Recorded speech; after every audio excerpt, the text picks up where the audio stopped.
Right. Right. We are finally live, Steve. Okay, now. Right, guys. I do apologise. We started that interview and I didn't even press the go live button, so I do fucking apologise. Oh, it just shows a clear example where the fuck this interview's going to go. Right. Welcome to Football Brownie. Hope you're well, keeping safe, keeping each other safe, spreading love during this pandemic because we all need a little bit of love, and remember. Please like, share, subscribe to the channel. Remember, it's free to subscribe, and if you haven't done it already, why not? Also, look at the banner down below. Get your 10% off clothing. Or guys, awaydayapro.co.uk. Quote Football Brownie in the banner. Remember the capital F, capital W, capital B get you a 10% off for your clothing range. Right. I don't know where the hell this is going to go. Guys watching, if you don't like foul language, maybe tonight's show is not the show you should be watching. But I've invited my old friend Steve Daya, former football agent, now a news media guru, and he got so many fingers and so many pies, I really couldn't tell you what the hell he's into altogether. But taken me 12 months to get this guy on my channel because we've fallen out, we've argued, took us months to make up, we've fallen out again, we've argued, took him up, but that's what friends are for. Steve, welcome. Finally, welcome to my channel. Evening, Brownie, son. Good to see you. Yeah, and to yourself, my friend, and to yourself. Right, let's kick off with, Steve, West Ham fan, Southwest accent. How the fuck did I first bump into you in Cardiff? Well, I was born in the East End of London. Was a young kid. Moved to Somerset, Ipswich, then Somerset. Somerset back to Ipswich, back to Somerset. My old man was in the Navy. And then when I got to 16, well, I left school at 15. I didn't like school. So that was it. Me and my mate jumped on a train. We were in a pub. And Richard Trowbridge, his name was. And he said to me one night in the pub, he said, we're underage drinking, as you did in them days. You know? And he said, I got an idea, Daya. I said, what's that? He said, I tell you what, why don't we go to the train station in the morning? And whatever train comes in, we get off at the final destination. Oh, okay. So next morning, the phone rings. It's Dickie on the phone. He says, come on, Daya. I said, what are you on about? Hangover. You know what it's like. It's like, what's it all about?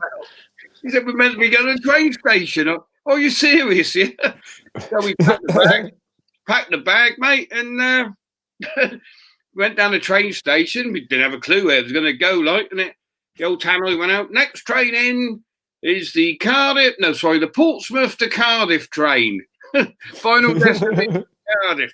Fucking hell, Dickie, we're going to Wales. So that's how we ended up in Cardiff, basically. Okay, now. Long time ago now, yeah, long time ago. Yeah. Well, I first bumped into you in Cardiff City because back in them days it wasn't the crowds were low, everybody knew everybody. And I first heard of you, if I'm honest with you, when the story about Kurt Nogan signing. The club didn't sign him, but fans signed him. What was that? Yeah. What was that about? 2000. 2000 now. Millennium year, wasn't it? That's right. We started earlier, I reckon. No. We started. Me and Julian Jenkins, who went on to work for the club. He was in business with me for a long time. Jenks, good lad. Jenks, good lad. But year 2000, we started Bluebirds 2000. Right, because the club was going skint again, And I started watching Cardiff, and I used to enjoy going down. It reminded me of going to West Ham, to be honest, in them days, in Inman Park and all that. And obviously, we all got to know each other, didn't we, over the years? Me, you, Anis, and everybody else. And so we started Bluebirds 2000. It was before the Sam Man days. And Bawley was in charge at the time. He'd just been in to buy some furniture in one of my furniture shops. We got chatting and that, and he'd only just taken over the chairmanship. And he was obviously straight, top bloke, Bawley, top bloke. And he wasn't as rich as he is now. But,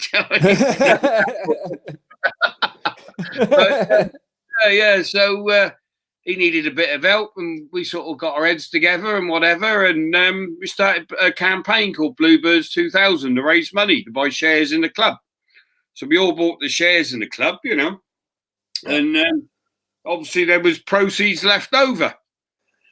And all the fans wanted Kurt Nogan, who was a mate of mine at the time anyway. So, I could sort of manipulate the deal, and not for my own benefit, obviously. Oh no, of course not. Of course not. No. I want to. There was no profit in it, and so I think it was, if I remember, it was 75 grand from Preston North End, and he came down, and he was going to be the Messiah, you know, and he flopped. But there we go. So, Yeah. Couldn't keep him off the piss, to be honest. Well, what's about? I thought that was your first kind of journey into like the football agency world. That's not the case, is it? No, that was different. That was players were what it was. I was advertising, obviously, in the press, me furniture in Cardiff. Yeah, and players, because it was lower league in them days, you know, and they were agency weren't the same as it is now, you know. Yeah. Players were mates, and I used to drag him in to advertise the furniture and stuff like that, and Leggy. People like that, John Williams, Bonner, all that era, you know. Yeah.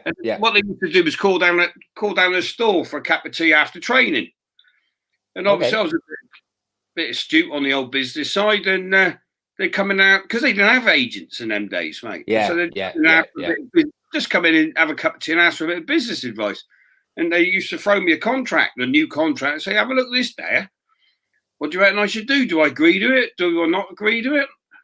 So I've done a couple of them. Like, give them a bit of advice and whatever, and then went down the club with them, and or sent them down the club with asked for more or whatever. And hang on, after about 6 months, I thought, fucking hell, I'm doing this. You're something, yeah. Yeah, it's an earner here. But, I know how your mind is thinking, Steve. I know how your mind. That's how it happened. And like at the end of the day, you're not taking it off the player, you're taking it off the club, right? Yeah. Because what you do, you get the club to pay the agent's fees. Okay, in a contract, and that would say 5% of the player's wages. Well, they weren't on enough, to be honest with you, to take 5%. You'd be robbing a mate, you know? That's how it started, really. So, so that's how it started. And looked after the lower league players, so to speak, you know? That's how it started. So that's where the new branch of the Steve Daya's business world then expanded. So, did you just base yourself around the Cardiff players in which you knew then? And if not, how quickly did you look at look outside of a Cardiff playing? Well, football, like motor racing, right, is like, or was so much then, was a very inner, and boxing is the same, an inner circle. Yeah, once you cross the line of the inner circle, so to speak, right? You sort of course, football players talk, yeah. So if you get a good deal for, say, John Williams, great bloke. Right, hang on, I need another beer. Hang on. Don't spill it.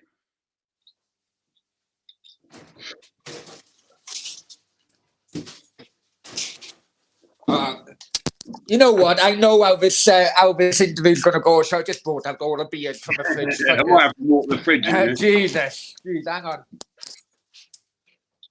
Last time I was out with Brownie, we spilled the beer all over me. Yeah, John Williams. Yeah, sorry. I was just reminding the viewers there. Last time we went out for a beer, you knocked the beer all over me twice. Yeah, I know. I remember that. Yeah. I remember that. Where were we? Yeah, so like Willow and good lads, you know, they were just working class, good football playing, lovely lads, you know. And so, of course, everybody talks to everybody in football. And then Willow or somebody would say, "Oh, he got me a good deal," or it's like Winston Fabian. Remember him? Yeah. Dutch lad come over, didn't he? Yeah. Back, I furnished his house, cost me a fucking fortune. He was fucking hopeless, wasn't he? He played a fucking season. But things that happen, but of course, they all talk, and then people start ringing your phone and can you do this for me? Can you do that for me? And that's where it started from, really. My love was really it has been for years, really, was bringing the kids through. I enjoyed that. Back in the day, it was different, mind. It was the youngsters, getting youngsters through and seeing them make a career for themselves. Yeah, was good. That was the most enjoyable bit, really. They're all wankers. They're all wankers today, mind. They're on $5,000 a week. You're 17. Mum and dad think they're going to be George Best and all the rest of it. It's changed now. Yeah. But it was in the old days, proper football, as I call it. And that's where the idea of buying Merthyr Football Club come in, isn't it? We thought, okay, we'll use that as a stepping stone for the youngsters. Well, what it was, I had some fucking Welsh councillor come on the fucking.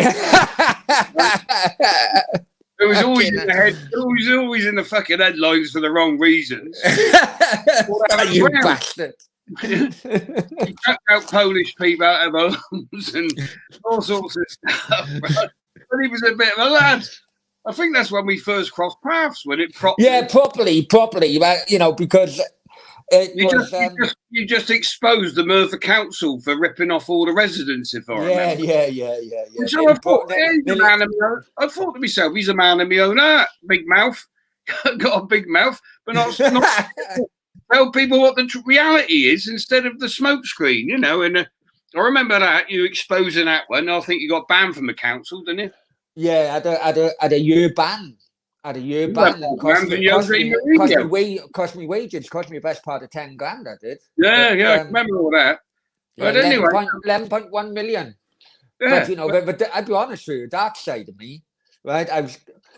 They only wanted me to apologize in like a kangaroo court in which I had to go, right? They only wanted me to apologize. But in my head, right, I was thinking like I could have to take a $10,000 hit on this, right? But I was working out the dates. And when I would not be banned was about 2 months before the next election. And I thought to myself, right, if I take a $10,000 hit on this, I'll be the bloody king of the people come 2 months late. And it guaranteed me, bloody money for the next 4 years. That was going on in my head. Lo and behold, I took the fucking $10,000 hit and I didn't get voted in next time. So I took another $40,000 hit on top. Fuck yeah, now. I should have just apologized. Yeah, so... That's life, mate. Sorry. I know. Sorry, Steve. Go on. Yeah, so anyway, one day you rang me up. Well, we'd known each other by then, mind. I'm trying to think back. Get a foggy memory at our age now. Yeah, through Anish mainly. But who was it first? I think Anish first rang me up. That was right. Anish rang me up. Fancy buying a football club, Daya? Why not? I think I drunk too much that night. But, I know. Agreed to it. I said, "What's it going to cost us?" And he said, "Oh, it won't cost you much. Only 250 grand." I said, "Oh, all right." And then he was going to go the same, a little bit more actually, Anish. And then there was a fucking it was all gum. The idea was we're going to bring the kids through up there and then supply them to Cardiff. Yeah, a feeder club. Like a feeder club.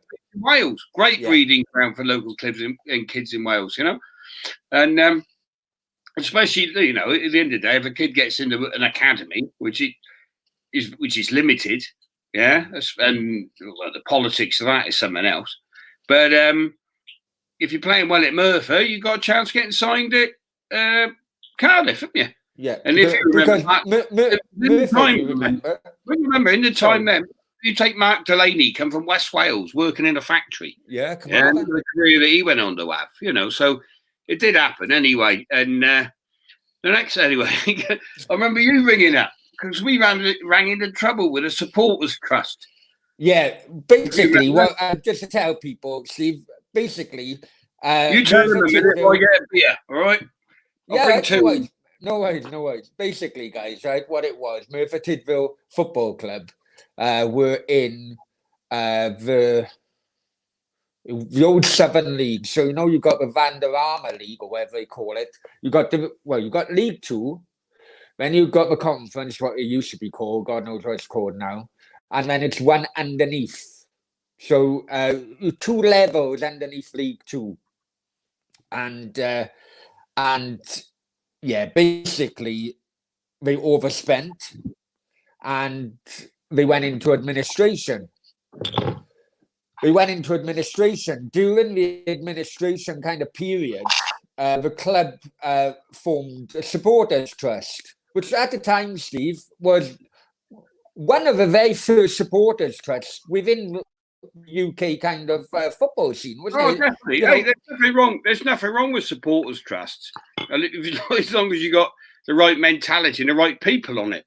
Yeah. But when you've got busybodies, the trouble with a supporters trust is certain people front it and then they try and take control. Cardiff one was the same. Cardiff one was a waste of time. Yeah. It basically, in my opinion, it's just a group of people who want to run a football club, but they can't rub 2 pennies together. Well, it's not so much about the money. I suppose it's like the bingo committee, isn't it? Egos get in the way. Yeah. And it's all about the power. There's no difference to today, really, when you see people with an admin of a Facebook group. I've been banned from all Facebook fucking groups, right? Because the admin has got their power, right? Oh, I'm fucking ban him. And it's that sort of mentality, you know. And the successful supporters groups and trusts, what you want to call them. Who? Well, gone. I'm still here. Is he there? What are you on about? Yeah. Oh, you come back now. Hang on. Sorry, Steve, you back? Yeah, I'm here. I haven't gone away. Oh, I don't know what happened then. So, lost connection. So you're on about the bingo thing. Go on. Yeah. So, like, a football supporters trust, like Portsmouth have done it correctly. Right? You look at the Pompey one, it's fucking class. Save the club. Yeah. But what you get is, I don't know, a small mentality in them. And it's like there's one going on here in the Oval at the moment. If they play their cards right, they could get control of the club. Right? Yeah. But they're already arguing amongst themselves because big noises who think they're at the top of the, and you're all meant to be equal in a trust. Do you know what I mean? But the Merthyr one was murder, mate. They all wanted to be the club, right? So basically, the Merthyr Trust, what they wanted, right, was for me and Anis to throw all the money in, which was nearly £1 million, right, for good non-league football team. Never going to make any fucking money out of it, really. And but they wanted to say, you put the money in and we do that. We tell you what. Yeah, that's what it was. That's what really turned us, wasn't it? And it was like you guys put the money in. The owner, Wyn Davis, was it? Was it Wyn Davis? No, not Wyn. Wyn Holloway. I went to his fucking house. Say again. I went to his fucking house. Yeah, but I felt sorry for him in a little way because although he hadn't run the club properly and he'd been up to all sorts of things, but the fans were always trying to tell him how to run the club. Well, if you want to run a business, you're going to invest a lot of money into a business. Yeah, you say how it runs, right? Your fans, don't get me wrong, are your loyal servant, loyal customers, loyal whatever you want to call them. Because it's a business. Football's a business at the end of the day. Yeah, I know. Put your money in, and then you can have your say. But in Merthyr, they wanted you to put the money in, right? And then have to say. And it wasn't like we'll have a debate about it or we'll discuss it. Right? It was about about them only, and we were just the financiers. Anis blew his stack, obviously. How his mind is. So then you came. I remember you coming on the phone as the counsellor trying to salvage the deal. Yeah. Salvage the deal. But on condition that I would supply the fucking workers through the agency, so I was making on it as well. But never mind, that's another thing. But the best laugh was, well, you never know it. I'll reveal it now. We thought, well, let's throw Brownie in front of them. I knew that was the case. With all the bullets. Oh yeah, absolutely. Jesus, I got more. I got more knives. I still got knives in the back. Still got it. Well, But lucky you weren't living there, wasn't it, I suppose? oh, and even Sam Man stuck his nose in at one time, didn't he? He wanted to give us advice how to run a club. No, his advice was good, mate. I love Sam. He's a very good friend of mine, and people have slaughtered him or what's happened at Cardiff and all that. But great bloke, mate.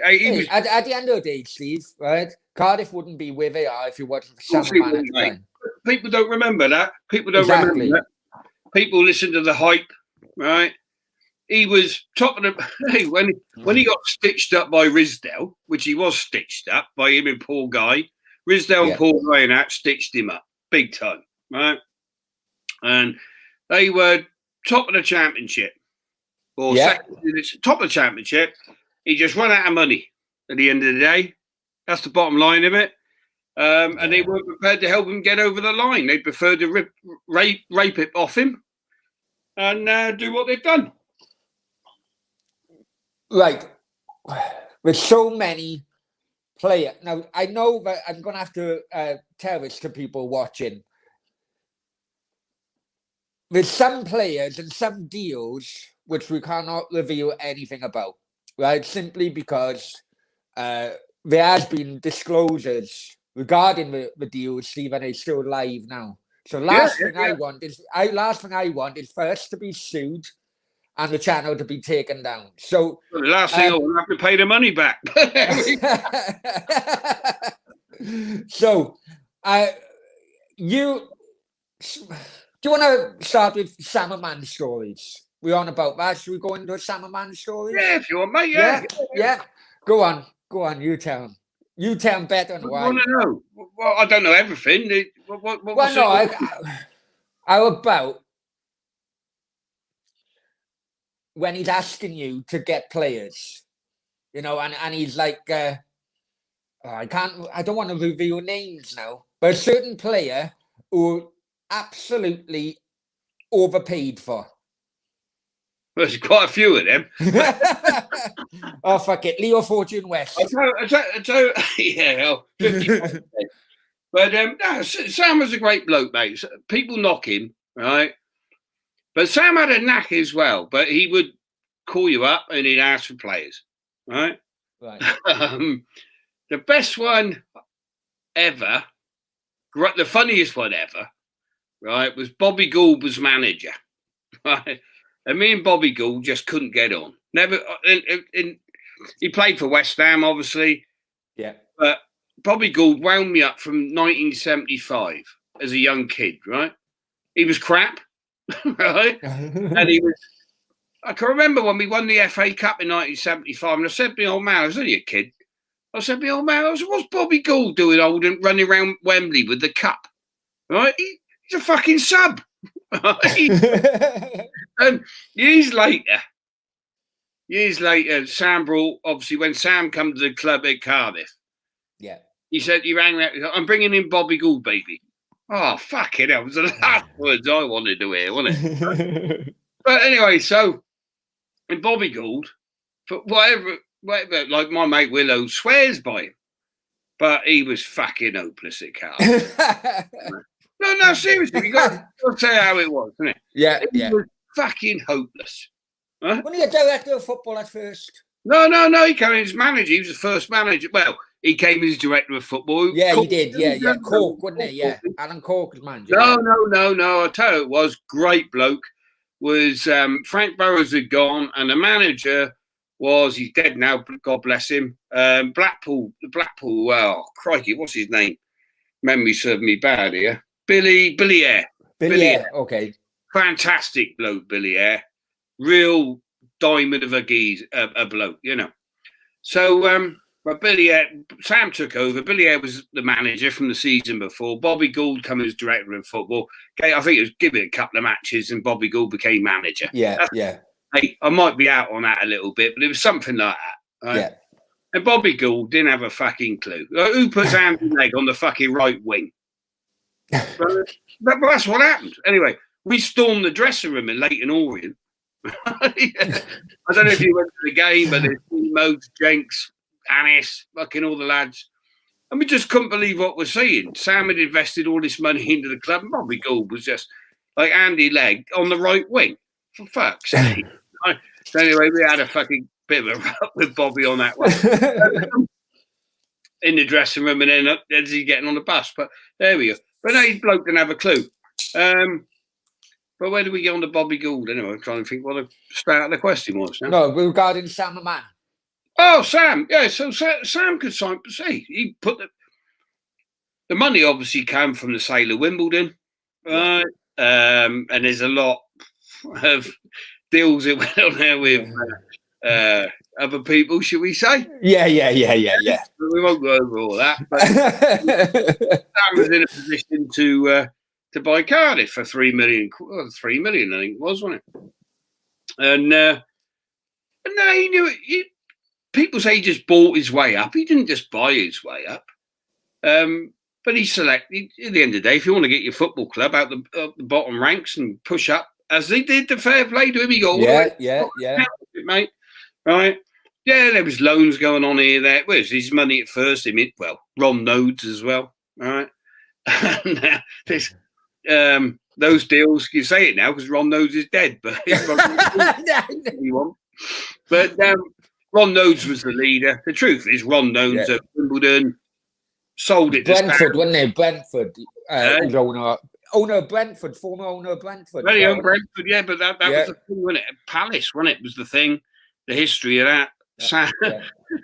Sam all of a sudden buys Wimbledon from Ron Nodes on his arrival to the UK. Yeah. Sell the ground. Yeah.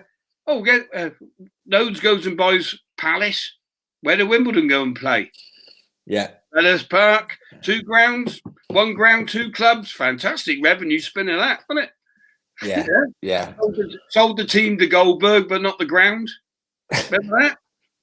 Yes, I do remember that. Yeah, I do remember that. He spunk 30 million on that. Barry Venables' his manager. Remember that? Anyway, cut long story short. Oh, fuck knows where it's going to end up. Go on. Yeah, but that's what happened. Anyway, Sam went to. They done the Palace deal. Money came in from Plough Lane. Oh, that's it. He sold Wimbledon then to. You're to Norwegian. Yeah.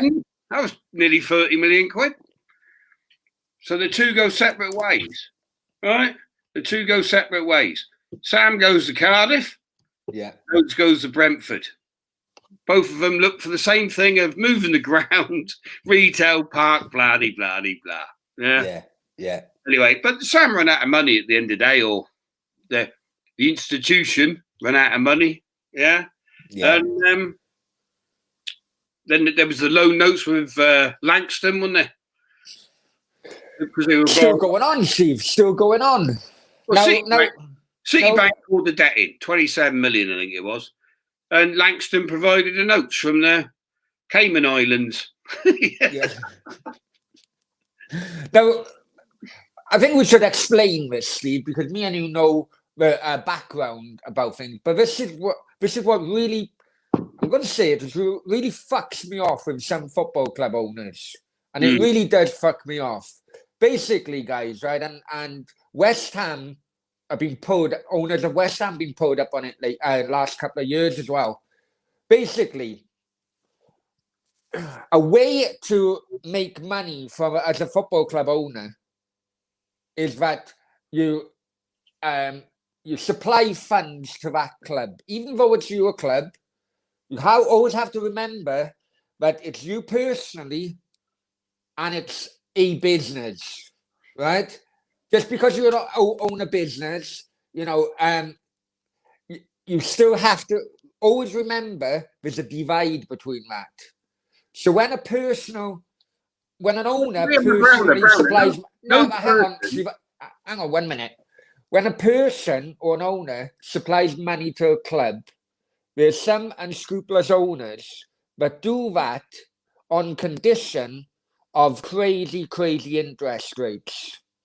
So even if they sell a club further down the line, our club still has a debt to the owner plus the interest. And am I, I'm right in saying that, Stephen. I Sort of, but no personal person owns a football club.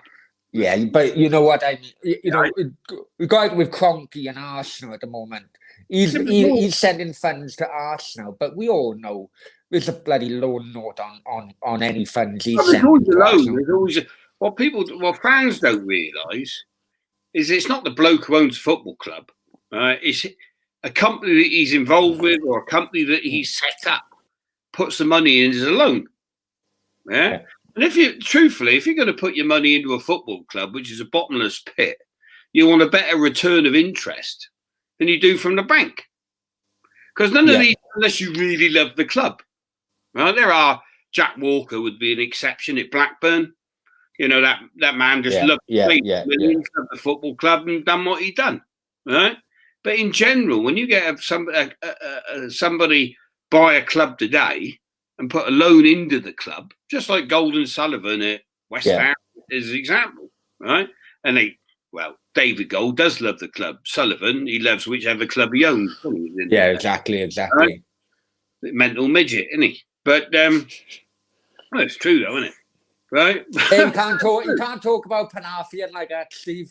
Back in 4 years, I think. But I was involved sort of with the deal when him and his brother Clive Sullivan tried buying Cardiff City. Yeah. They had me fronted to say I was the Pine Man. I don't know if you remember the mystery Pine Man from Jersey. Yeah, Mr. X. I was Mr. X. It was all a cover for Clive Sullivan buying a football club. Yeah. Yeah. But it didn't go through at the end. But that would have been good for Cardiff, to be honest. Clive Sullivan, backed by his brother. Clive Sullivan, he lives in Australia now, but he was a Cardiff fan from his boyhood thing. And there was a boyhood love for the club, and his brother would have backed him all the way, So, it was a shame that deal didn't really go through, because that was in Borley's days, that's what actually led for Sam coming to the club, wasn't it? But, I say that the issue about the Baldwin, the Langdon, Salmon ball is still going on. With Cardiff now. Right? They had an overdraft with Citibank, right? They run it up in simplistic terms. They run the debt up to, or the overdraft up to 27 million quid, right? Buying Kavanagh, Thorne, this one, that one, Gabadon, all the rest of it. Yeah. And so Citibank pulled the plug and said, hang on, you're at your limit. We want our money back.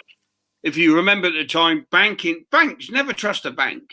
Oh, no. Because banks lend you money when they feel like it, right? And a bank will screw you when they feel like it. Nothing to do with your business. It's how the banking world's working. Yeah. So if you remember, there was a financial disaster going on in the world at the time. And Citibank, who Sam and allegedly Ron Nodes were operating with, pulled the plug. So hang on. And as you know, a bank can pull an overdraft whenever they feel like it. Yeah. We want our £27 million back. So then what they had to do was dip into the offshore company.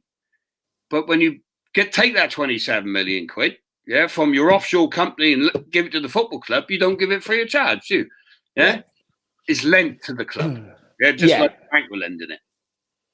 Right, hang on. Before we go any further, I've gone to the chat because our good friend Richard is going to bed. He'll be watching it tomorrow. So have a good night, Rich, and thanks for your support to the channel. Frankie, hi Brownie. Hi Frankie, hope you're well. Dave in the chat as well. James as well. Vanarama North. That's right. Called now. The League Murphy were in when we looked at it. Do any of you remember striker Phil Butcher? I'm trying to work out if that's a real name or not.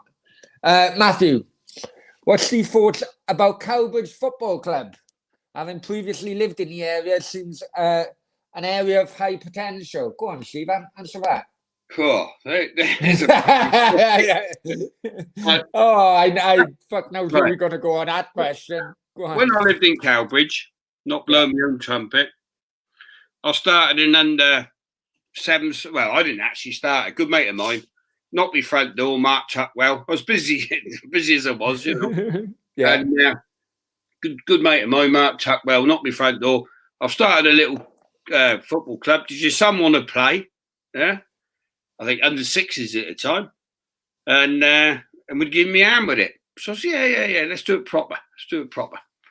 So our little team went top of the league, right? Well, they didn't compete until they got to junior age, but top of the league.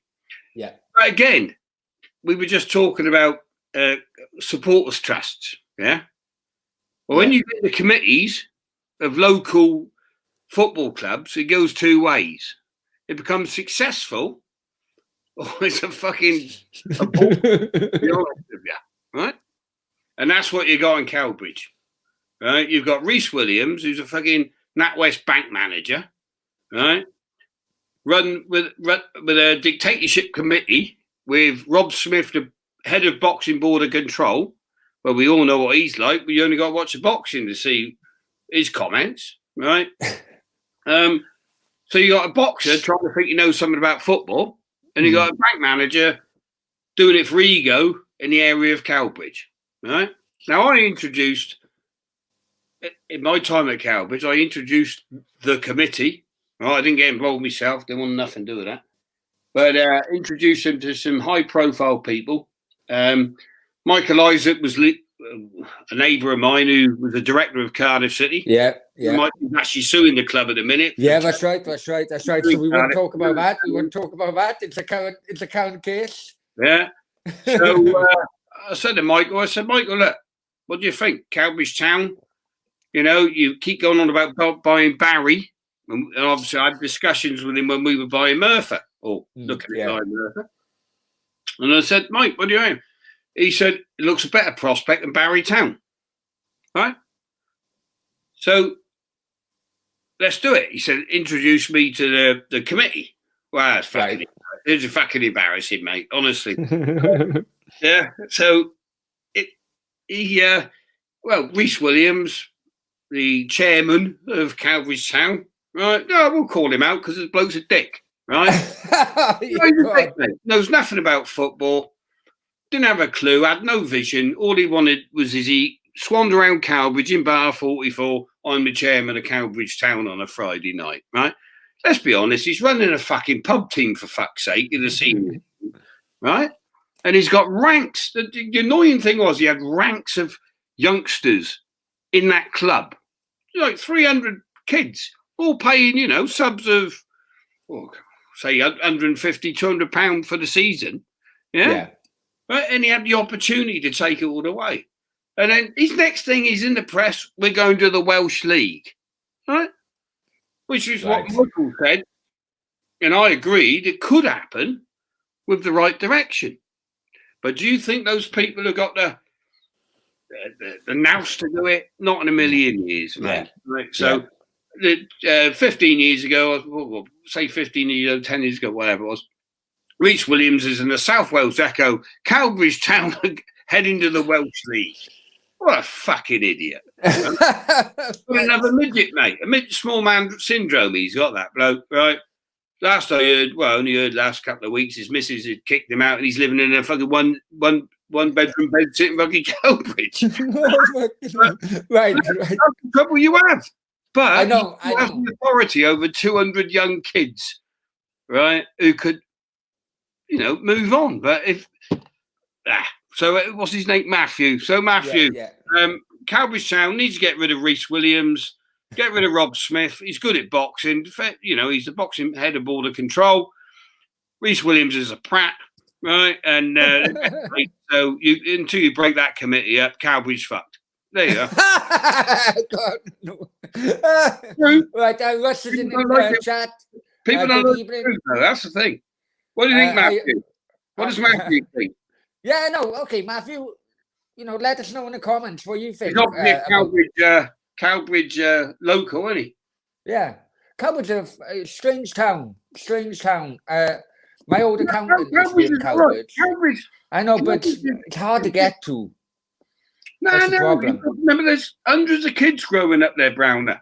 I know, but it's bloody hard work Good to get to. Good facilities, Cowbridge. Right. Anyway, Russ, hi Russ, hope you're well. Finn in the chat as well. Hi Finn and Dave. Yeah, I know. Hey Dave, already, son, already. I knew it was going to be a long fucking show. Maximus, I'm good, Maximus, and I hope you are too. James said, you should sit next to you, dear, in a stadium when it first opened. Oh, hello, James. Yeah, Costley. Andrew Costley. Is your dad called Andrew? Get back to us, mate. And Randy. He loves foul language. And Richard and Randy. and Joseph, looking forward to it as well. I hope you're enjoying it because, fuck knows where it's going to end up. Matthew's come back. Interesting. Shame as a town with potential. No strong team, he says. No. He also says Cowbridge should really have a team in Welsh leagues. Yeah, they should have a team in the Welsh League. They could do it, mate. But when you've got a chairman like Rhys Williams putting his best mate from Bridgend, I think he's gone now. He got a sack because he finished down the bottom. What was his name? Oh, he's a typical thing. If you put your mate in charge, he's a Liverpool fan from Bridgend, right? Right. Who works in Ford, probably, or something like that. And I can remember him doing a team talk, right? What was it? Pinchbeck, his name was. Andrew Pinchbeck, right? The bloke didn't have a fucking clue, mate. He's a sad bastard who'd wear his tracksuit watching Match of the Day, taking notes, watching Liverpool to express to his Cowbridge team, right? That's something. Okay. All right. Okay. Yeah, you with me? So that when you've got that mentality, you've got to bring in. Like, I'm not blowing my own trumpet, but me and Michael Isaac set up Cowbridge with the right coaches from Cardiff. We're going to bring in. We had coaches. Nathan Norton was one of them. Great coach. Coach Cardiff, Vale of Glamorgan players, right? We had him set up. All he wanted was 25 quid a week to do it. Because he wanted to do it for the love of football rather than the profit. Yeah. Other Cardiff, we had Martin Margetson, who's now the England goalkeeping coach, prepared to come to Cowbridge to teach goalkeepers all through the ages, free of charge, right? Who blocked that? Rhys Williams. Why? Because he saw power underneath him. He thought they're going to oust him. Nobody wanted to be the paperwork, man, at being a chairman. Not that he done much anyway, really. Do you see what I mean? But if you've got all that coming in, right? We had Aaron Ramsey. We had lined up to come and coach kids. I thought you told me we can't mention him.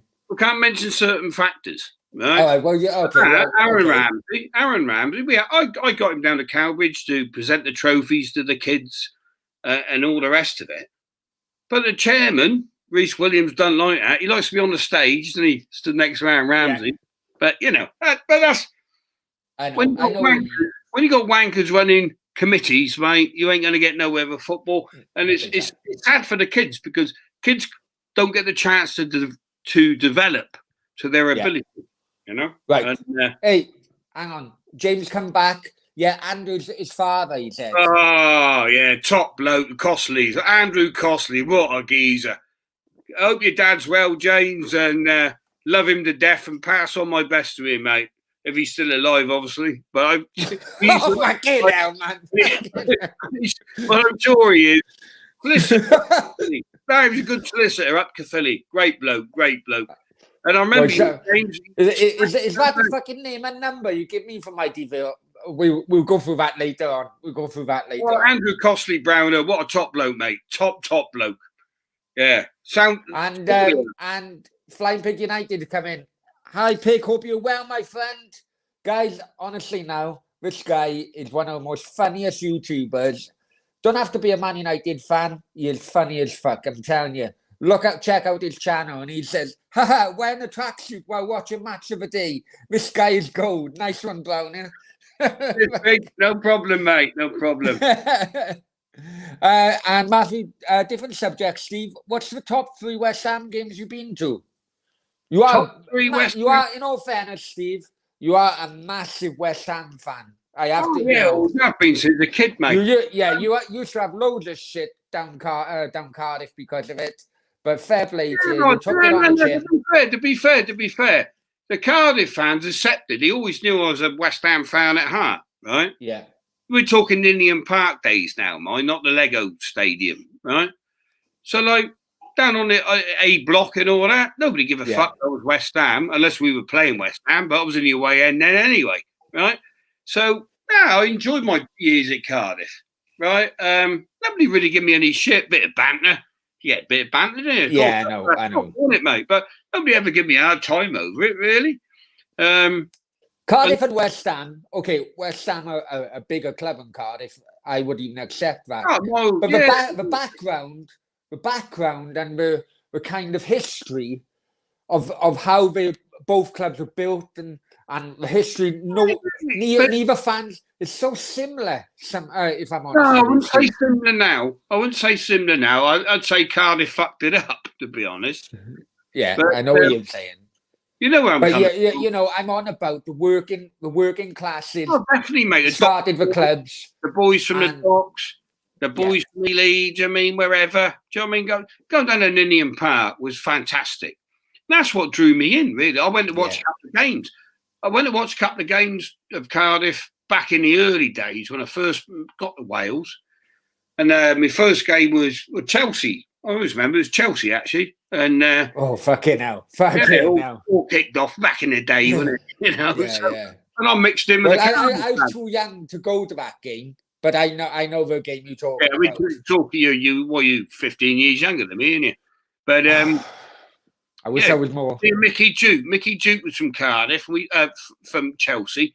He said, "Come on, what's the fuck off, Mick? I ain't going in your end." And he went in the Chelsea end, and I went in the Cardiff end. That was my first Cardiff game, funny enough. And of course, it all kicked off, and I thought, well, I'll give the Cardiff lads a hand. God, that was 1980. God. Four or two? 84, I reckon. 84. Yeah, I think so. Yeah, I think so. So Cardiff always reminded me of a fantastic. It was like going to watch West Ham as a kid. Like obviously, I've always had a season ticket at West Ham, and even when I couldn't go, I kept it. I haven't got one now since our Legoland Stadium, but and obviously I've been out in Spain for the last 7 years. So I know we'll come on to that. But no. So Cardiff was very similar to West Ham, just in different leagues. All right, we'd be championships, stroke league, Division 1, where you wanted to call it. Hopefully, there was a divide between the two clubs, but the mentality was the same. Yeah, the hooligan element is the same. Let's be honest. Not just the hooligan element. No, but it was back in those days. No. Cardiff couldn't live with West Ham, and that I don't think. But don't get me wrong, good firm Cardiff and all that. But I don't really want to talk about all that. I know, no, me neither, because I want to get back into the UK without being arrested. Football, and that's how it was, wasn't it? Yeah, exactly. I know. What I mean is, Cardiff had that same working man mentality. Yeah, get behind it. Your loyalty, club loyalty. Yeah. I was very impressed from going to Cardiff. The old days, I'm talking now. The loyalty. Yeah. I drove to Carlisle and all sorts of places with Mojo, my big mate, obviously, and Anis and loads of others. Do you know what I mean? Loads of others. Yeah. Nukes, Nuke, all that lot. And Gareth Hughes. I could tell you lad after lad. And Jaffa. What a great time. Simo. Brilliant. Absolutely brilliant, mate. It was on my doorstep. At the end of the day, I was living in Cardiff. It was on my doorstep. Yeah. And I got involved, and it was fantastic. And also as well, we can't hide from the fact, because I was in the recruitment industry, still am, unfortunately. But we've had some. I used to supply fucking agency staff. You can't hide from the fact, Steve, that when you're in that inner circle, as you mentioned, there's also money to be fucking made. I never made a penny out of Cardiff. Fuck off! Bullshit! Well, you can fuck right off now. No way. Right, hang on. We'll go around these comments first. No, but what do you mean? Monday, Fuck mate, off. Right. no, but I know what you're on about. Right? James said he's still alive, Steve. Thankfully, he's fucking still alive. Andrew, is he retired now, James? Or hang on, James, got a question here. He's got a question. How did you feel when Neil Harris, former Millwall player, scored at Upton Park in the FA Cup game and was appointed our manager? I've never been a fan of Neil Harris. Right? No. And at that game there, actually, I think I was sat next to his dad. Right? Okay, all right. Yeah, I remember that now. I think that's where the questions come up. But Harris, I think you've summed him up well in the last few months. He's a salesman, mate. Oh, fucking right. I'd give him a job on the furniture floor because he'd sell furniture all day long for me. But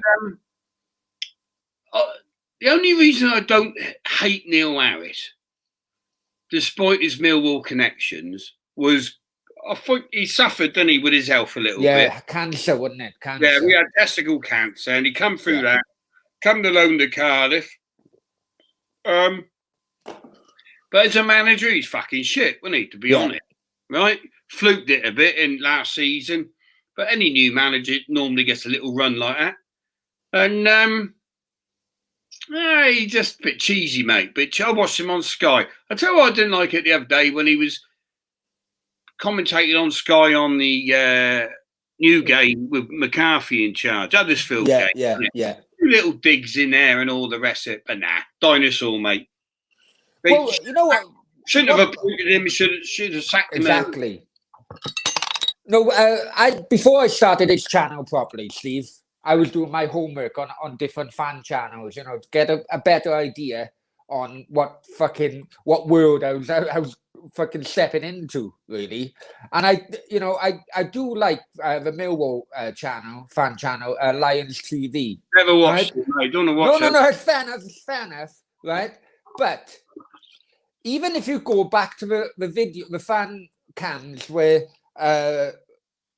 towards the end of Neil Harris's time there, the fans were like, look, he's a fucking he's a young manager, but he's a dinosaur in his fucking football tactics. 4-4-2. Yeah, but if Cardiff pick managers on the cheap, don't they? Who's available at the time now, unfortunately. Right? Seems to be mentality there at the minute, Warnock won't pay the fortune, to be honest, and he's an old dinosaur, man. Good laugh, and he Warnock. Always good for the banter. Yeah. But long ball bullshit, right? What's this? Matthew, come back. A friend of mine has suggested I ask about Tottenham West Ham away and an incident with the stewards in the players' car park. What's that about? Right, yeah, that one, yeah, kicked off. What happened was it White Hart Lane? Right, we had hospitality, Can't remember. Who's what was that defender? The big lad defender. He's steward at the ground. Not steward, ambassador or whatever he's called. Graham Roberts. No. Black chap. Big, always injury prone. Great defender, mind to be fair. Ledley King. Ledley King, that was it. So me and my mate in Husey, my son George, we'd had a bit of hospitality at White Hart Lane. We just smashed Spurs 3-1 away. Right? Fantastic. Ravel Morrison destroyed them. About the only time he played well for West Ham, but it was electric, mate. Right, anyway, Spurs went 1-up. Thought they were, typical Spurs, thought they'd won the world. We come back, smashed them 3-1. Big Sam Marge was there at the time. Hammered him, mate. And truth be told, we were waiting. What was I doing? That was it. We was waiting in the car park, in the VIP car park. So you think you'd be loaded up with crack, wouldn't you? Right? So I don't smoke now, but I was smoking in them days. And so he was driving. That's right. We were waiting for Marge. It was the West Ham goalkeeping coach to come out to run him back to Wales. So, and my son, George, he was only about 8. He's in the car. And I thought, well, I'll have a fag. So get out the car. He stood in the Spurs car park, right, having a fag. They're all coming out there sulking. Like steward comes over, and he says, "Oi, get in your car." I said, "Hang on a minute, mate. I'm just having a fag. Well, I'm waiting for the West Ham coach to come out and go home."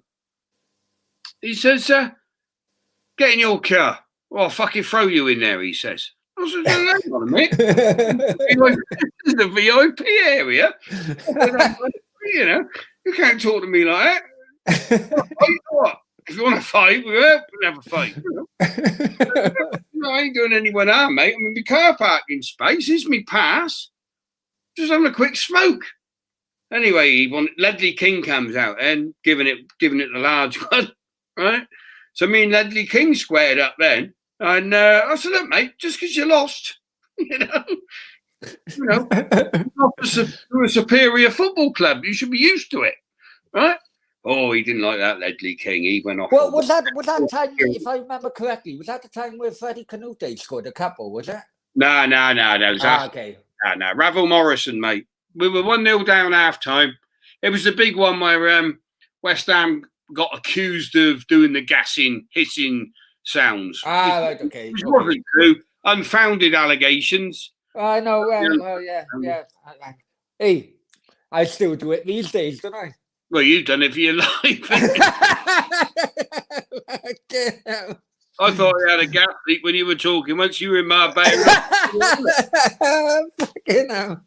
The ex-wife used to call a fucking gas. The ex-wife used to call a gas board every time I spoke. Yeah, but it's typical Tottenham, Matt. When they're winning, big time. When they're getting done, they don't like it, mate. You know, and they turn sour. You know, but they got. To be honest, the biggest hiding. The biggest kicking I ever had. Got a lot of chips on their shoulder at the end of the day, you know, because, you know, if I was a Tottenham fan, I would have a big chip on my shoulder, I expect. The biggest kicking and hiding I ever had was you was hiding in the bush. I remember you hiding in the bush, Cardiff. Oh, no. Yeah. That was a guy hiding in the bush. And then years later, we played them at home. And they had band fans come on a Friday night. The game was on Saturday, so they got round the band, right? What, the Ninian Park or the Ninian Park, right? What year was that?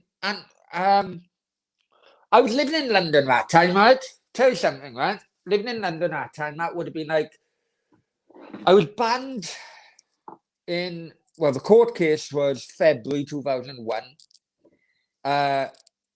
I think Tottenham may have been end of October, and the game I was banned from was QPR, which was in November. So it was very close to one another, right? But it was the first Cardiff game I had really been to since I moved to London. And it was midweek. And I thought to myself, oh, fuck it. I'll go down at Regent Street, Carnaby Street, get all new fucking clobber, show off to my mates, basically, you know. Yeah. I know what you're like, your new clobber. You normally waste it in the bar after a fucking hour. Well, anyway, right? So, new top, you know, Lyland Scott top, bloody new trainers, everything. I went, I was working. What are you doing? I'm just going to have a piss, mate, all right? I know. Just remind me of the ending. I've heard it before this one. I know. You bastard. But basically, guys, I went new clobber, and it was a Tuesday game or Wednesday game in the League Cup. And I was living in Paddington at the time, and I was working in West London. And my mates were contacting me, get up here, going off all over the place. So then I had to get the tube to Seven Sisters Road. People who've been at Tottenham will know what I'm talking about. And basically walk to the near, keep my head down, walk to the nearest pub of Cardiff. About, I don't know, maybe halfway down, walking down the road, someone shouted, Brownie, come over here. Pub Lords of Cardiff. Went there. And we had a couple of beers outside. And I'm looking now, this is November night or October, end of October night, looking. and through all the haze and cold in the air, I can see people coming at me, coming around the corner and going to attack a pub. Maybe I was young and stupid then, but the pub was like 1 o'clock to me. Smashed the pub. They smashed all the pub up. People screaming, windows going through fucking everywhere. And, I was like, San Cardiff. I looked to my right. There was one guy left. He was more fucking stupider than me, to be quite honest with you. Right? And then, as they approached, I thought, right, I'll just hit the fucking first one. And maybe the others would back off. So as I hit him, fucking hell, I had fucking 10 on top of me. All of a sudden, I was rescued by a police dog. And the cop said, get over the other side of the road. As I went over the other side of the road, my new jumper was hanging on, by one arm. I had one fucking trainer. Right? And a couple of seconds later, fuck off you. A couple of seconds later, my other trainer actually gets thrown to me. And he said, fair play, mate, you stood. And he threw my other trainer. I grabbed it after bouncing off the floor, put it back on. And then I had to borrow a jacket then from a mate because I was naked fucking from a waist up. If I cut a long story short, that was League Cup, wasn't it? White Hart Lane. Yeah. And then after the game, it all goes off in the some school tennis court or something at a big park. Yeah. But then I wasn't allowed to go to Seven Sisters Road to get home to Paddington. I had to go on an overland. If I remember, you was living in London at the time, weren't you? You can fuck off, you twat. Damn well. Yeah. I had to go on an overland train to Enfield. Right. I can remember because you was working you was actually working at the Chelsea Hotel, if I remember. No, that was before. I was in recruitment. Right. I can remember. Right? But that was before. But hang on, I'll go on to that now. Oh, no, please don't. No. And then fucking the following day, black guys everywhere. And I was sent home from work. Worst beating I've ever had in a football tournament away that night. Absolutely. But anyway, shit happens. Shit happens. Yeah. But, go on, then. What's next? Right. Wake up from that one. You're a fucking prick half the time. Right, come on. Right, let's have a laugh now, right? Andrew Costley, right, top man, by the way, top man. You what? Go for the comments first. Go for the comments first, right? Andrew, off to bed. Watch the rest tomorrow. No worries. Yeah, James. No, he's still working. Last one, I did story about you and your neighbour wrestling in the front garden. Hang on, that Adrian don't mention any stories about Adrian Neilton from Cowbridge. Oh, Adrian Neilon. Whoa, what a boy. What a boy. Go back to the other one as well there, Browner. I'll do Neilon first and we go back to the other one. Okay, all right, yeah, no Let's do Matthew Rogers first then, right? No way. Who are we doing first? Neilon or Brown? We'll do Neilon. We'll do Neilon, okay. Adrian Neilon, top bloke, fair play, right? But he has a problem with women. I don't know. He's been married more than times me and you, right? I think he's on his fourth at the minute. Go on. But no, top bloke. But we did. Neilon and me went to the pub once on a Friday afternoon, and we didn't come out to Sunday night. Well, we got kicked out Sunday morning, right? Right. It was a White Lion and us Inn, right? And he used to think he was Stevie Wonder. And we got kicked out on the Sunday morning. There was me, him, Robbie Lyons, a couple of other lads, Rich and Massey.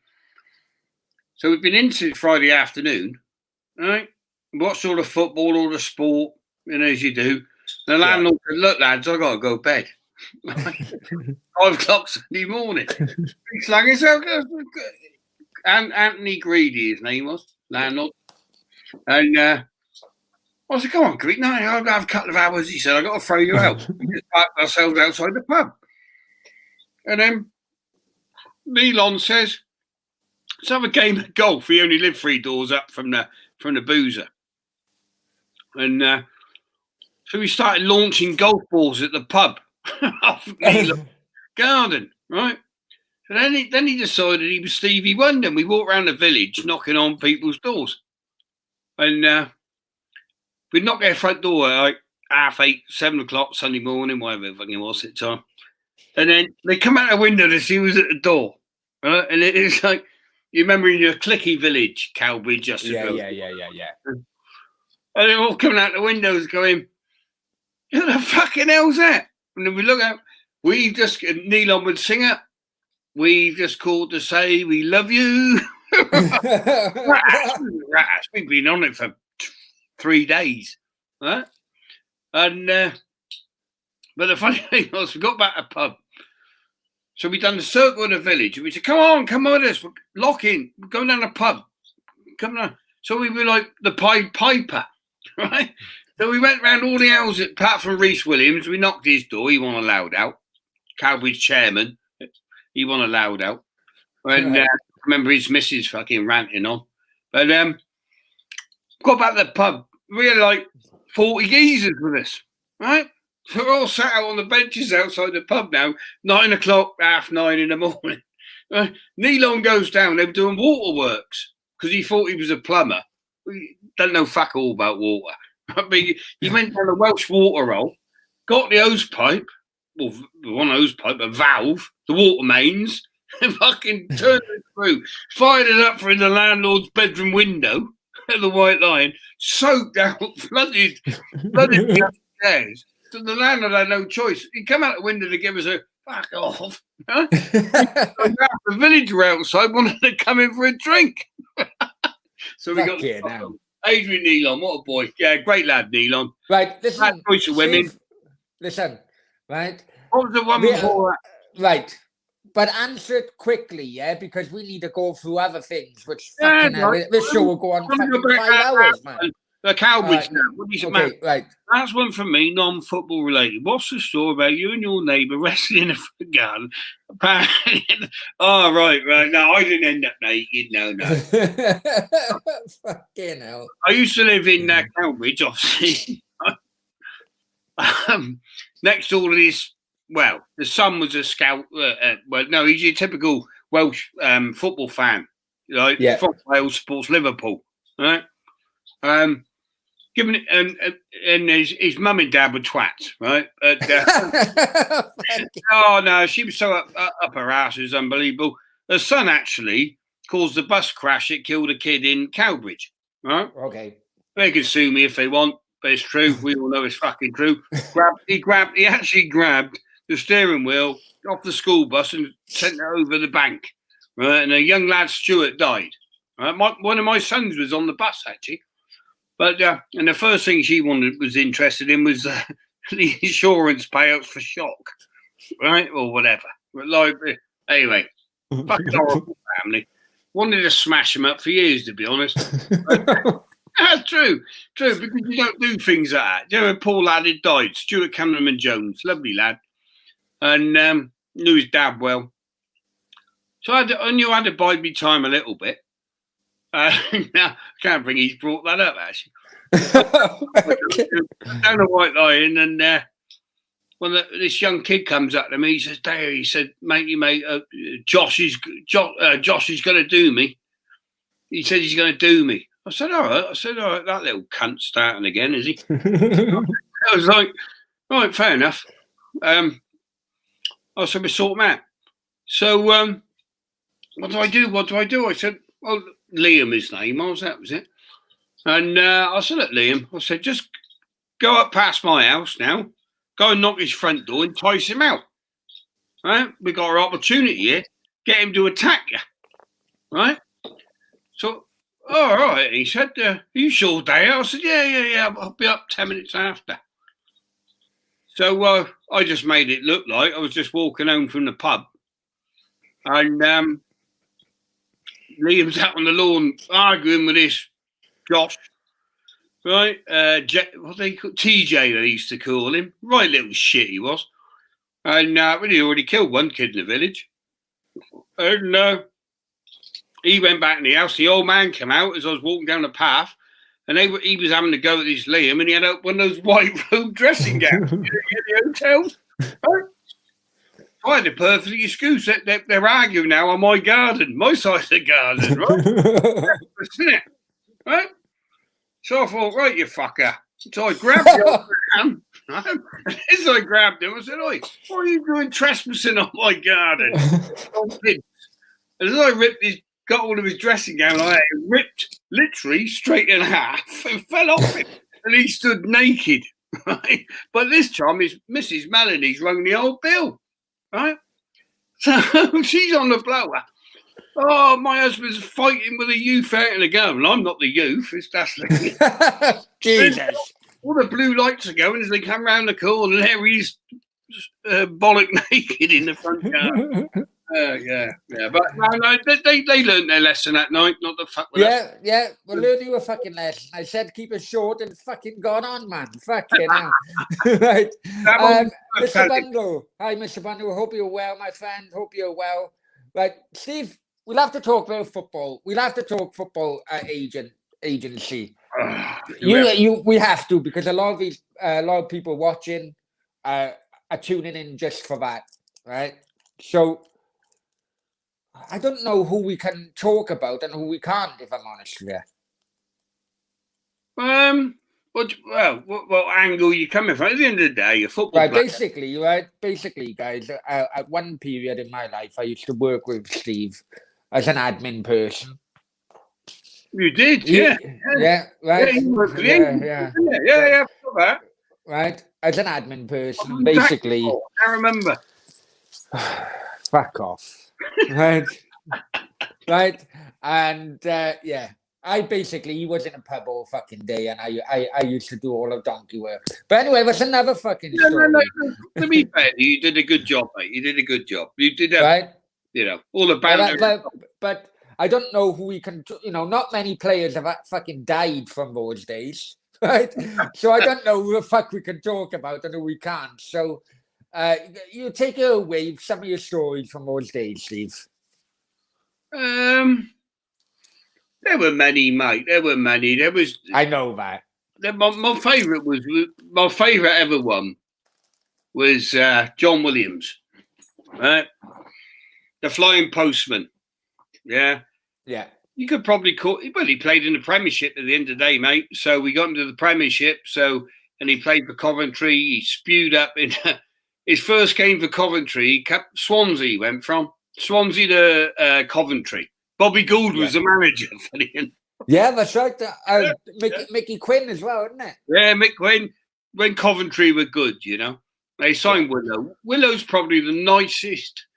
He's a true friend still today, but he was probably the nicest football player that I've ever met. Right? No airs and graces on him. But anyway, it comes to he signed for Coventry, right? And his first game is against Man United, Old Trafford, 65,000. Now you've gone from Swansea, what 1,000? Yeah. Back then, yeah. You've gone from the back end of Wales, right? Nobody knows who Jack Bass is there. But, all right, what do they have? Down the Vetch, his Vetch days. Oh, fucking 2,000 if he was lucky. Maximum, yeah. Next game he's playing 65,000 at fucking Old Trafford, right? Coventry City, Man United.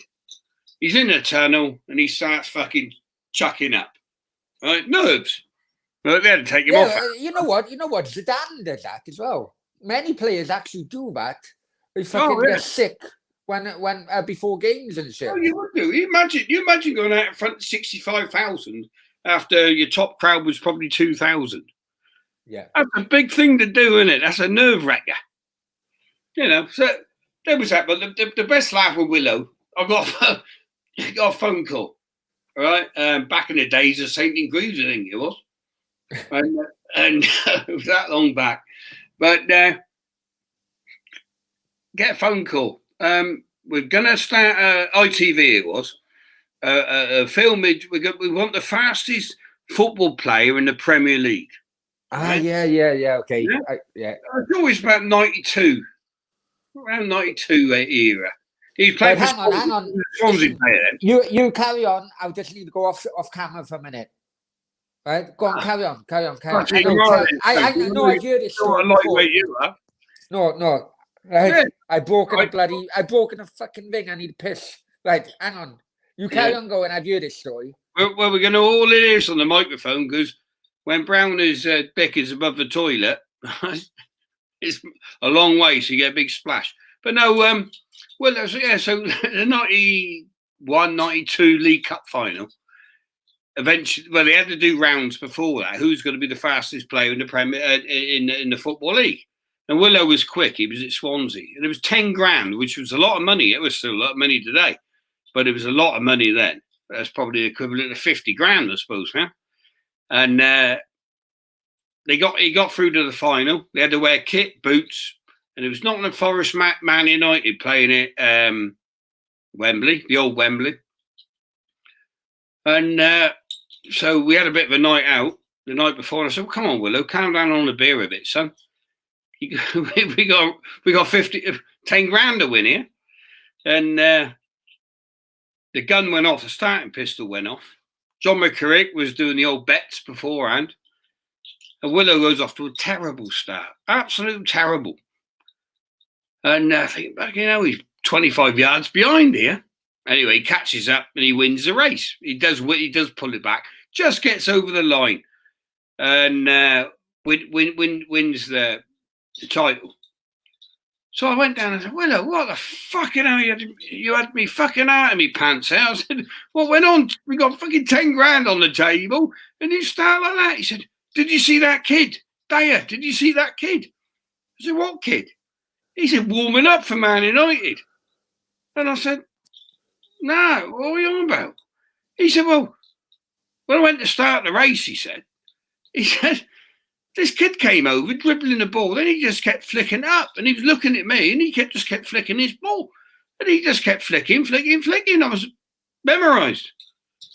And it turned out it was Ryan Giggs when he was 16 at the time. And he was just warming up. He's a sub. Might have been 17. He was a sub for Man United that day. And nobody had ever heard of it then. Yeah. And I had spotted him. He said, you need to sign him up there. I said, he's fucking playing for Man United, mate. I'm fucked already.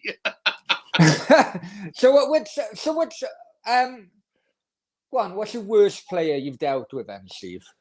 Mark Bonner. Oh. Mark Bonner, right. No. I know where this is going. Total wanker. I've no never problems. done so much for a football player, right? No. I'll tell it straight, right? I've never ever done so much for a football player in and out of football business, personal life as well, right? Yeah. You got to remember when you look I know. When you look after a football player, it's not just when they're playing football; it's after their career is finished, which is the hardest bit. Right? And you do it out of loyalty because there's no contract involved once the career is over. Yeah. And I set Mark Bonner up. Obviously, as you know, I was big in the furniture business. Yeah. And I set Mark Bonner up in the furniture business after his career because I felt sorry. I went to his last game. I can always remember with a furniture agent of mine, Barry Watkins, and he was playing for Oldham, and he broke his arm in the first 2 minutes. Career was clearly over at that age at 30. What was he? 32. But because he come a Cardiff from Blackpool, didn't he? I think from Blackpool, yeah. Yeah, and then and he was a fish out of water, a very shy lad, and devious would probably be the word. But didn't know that at the time. He moved up the road from me, right? Literally 5 doors up. He came down with a lovely young lady called Helen Marples, who sadly died of cancer. And he what would I say? Didn't know anybody. We introduced him to the world. You make sure you fucking choose your words fine yeah, at the moment. Yeah, I'm being a bit careful because we get libelous. Yeah, I know. If he wants to sue me, fuck him. He tried ripping me off. But we done everything for him, mate. And then he was your best mate. He was. I can remember him getting relegated to Gillingham. When he come back, we've been relegated. He was gutted. It's 3 o'clock in the morning by the time the team bus comes back, come round, have a bit of breakfast. Your wife cooks him a bit of breakfast and all the rest of it. And you talk it through. You talk through his game. You took him here, there, everywhere. I can remember games. He got stuck in traffic, go to Ninian Park. And I had to send you a good mate up to pick him up to beat the traffic. Yeah. And when a football player, when their career finishes, that's when you really, if you're good, and you should do it, you don't just diss people off, you look after them. Because that's what a lot of football fans don't realise, they can slag agents off left, right, and centre. It's a different world, mate. Honestly, it's not about. I get where football fans come today with agents, because they're their brothers and they just want to move them for the money. Right? But you didn't used to do it that way. Of course, you made a profit. Of course, you did. Right? But you didn't make the money like they make today. And but Bonner, nah. So his career finished. He's broken his arm at Oldham. I remember Ronnie Moore was the manager at Oldham at the time. Yeah, I remember. Yeah. Oldham ex-Cardiff. Yeah, actually, never scored a goal. Did he score one? But literally, I get a text message. I'm in the fan. The text message says, "Can you run me down the hospital?" And I was like, "Fucking surely the club Oldham were lower than Cardiff, Yeah. And I was surprised at that. Actually, can you take your player down the hospital? And it's like, well, sure, that's a club responsibility, isn't it? But game's on. Your lad's broken his arm, fucking tough shit. And it was a bad break, very bad break. And it was a big bad break down his wrist and whatever. And took him to Oldham Hospital, and they basically said there he'd never be able to play football again. The break's that bad. If he does this, he may lose his arm. And he was on his hospital bed saying to me, Daya, what am I going to do, Daya? What am I going to do? I don't know anything else. I said, hey, Bond, don't worry, son. Don't worry. I'll take you into one of my other industries. Ain't a problem. I'll take you into football, out of football, into furniture or something. Don't worry about it. Just get your arm fixed and we'll sort the rest out after, Don't get me wrong. They get a good payoff from the PFA and all the rest of it. And he was up living in Chorley at the time, just outside Chorley. And so that's what we did. I set him up a furniture business, something he didn't know anything about. And he was making $5,000 a week within 6 weeks. Right? Better than his football wages at Oldham, to be honest. And then he thought he knew it all. He married a bird. He thought he knew it all. All right, Bonds, you crack on, son. When that flopped. Bonner's furniture in Chorley flopped. After he stopped listening to the advice and thought he knew it all. And then he's on the phone again. What do I do? And I said, well, then you come work for my furniture agency company. Yeah? You're on 5% commission, go and flog these products to the trade. He got into that. And truth be told, he probably saved his furniture shop at the time, giving him enough space to sell it. And he sided up with a business partner of my time who owned Skivvy Football Club in Denmark. And basically the two of them joined together and formed their own company behind my back. Yeah. But he was. I wish I didn't ask you that fucking question now, if I'm honest with you. But Put me on a downer, man. It's put me on a downer.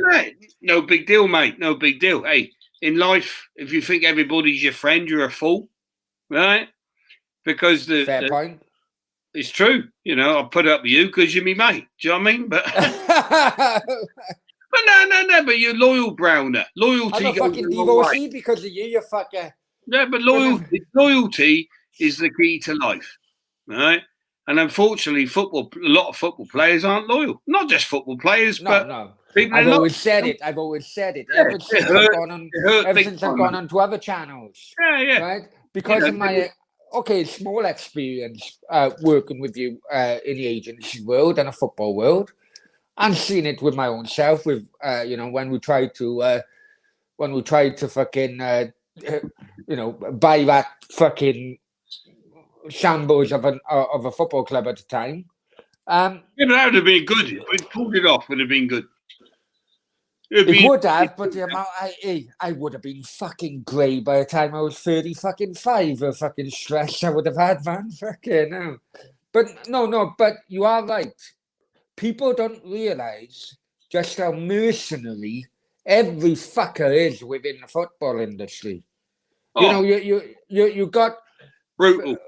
Yeah, you've got the PR machines of players these days, with social media and everything, right?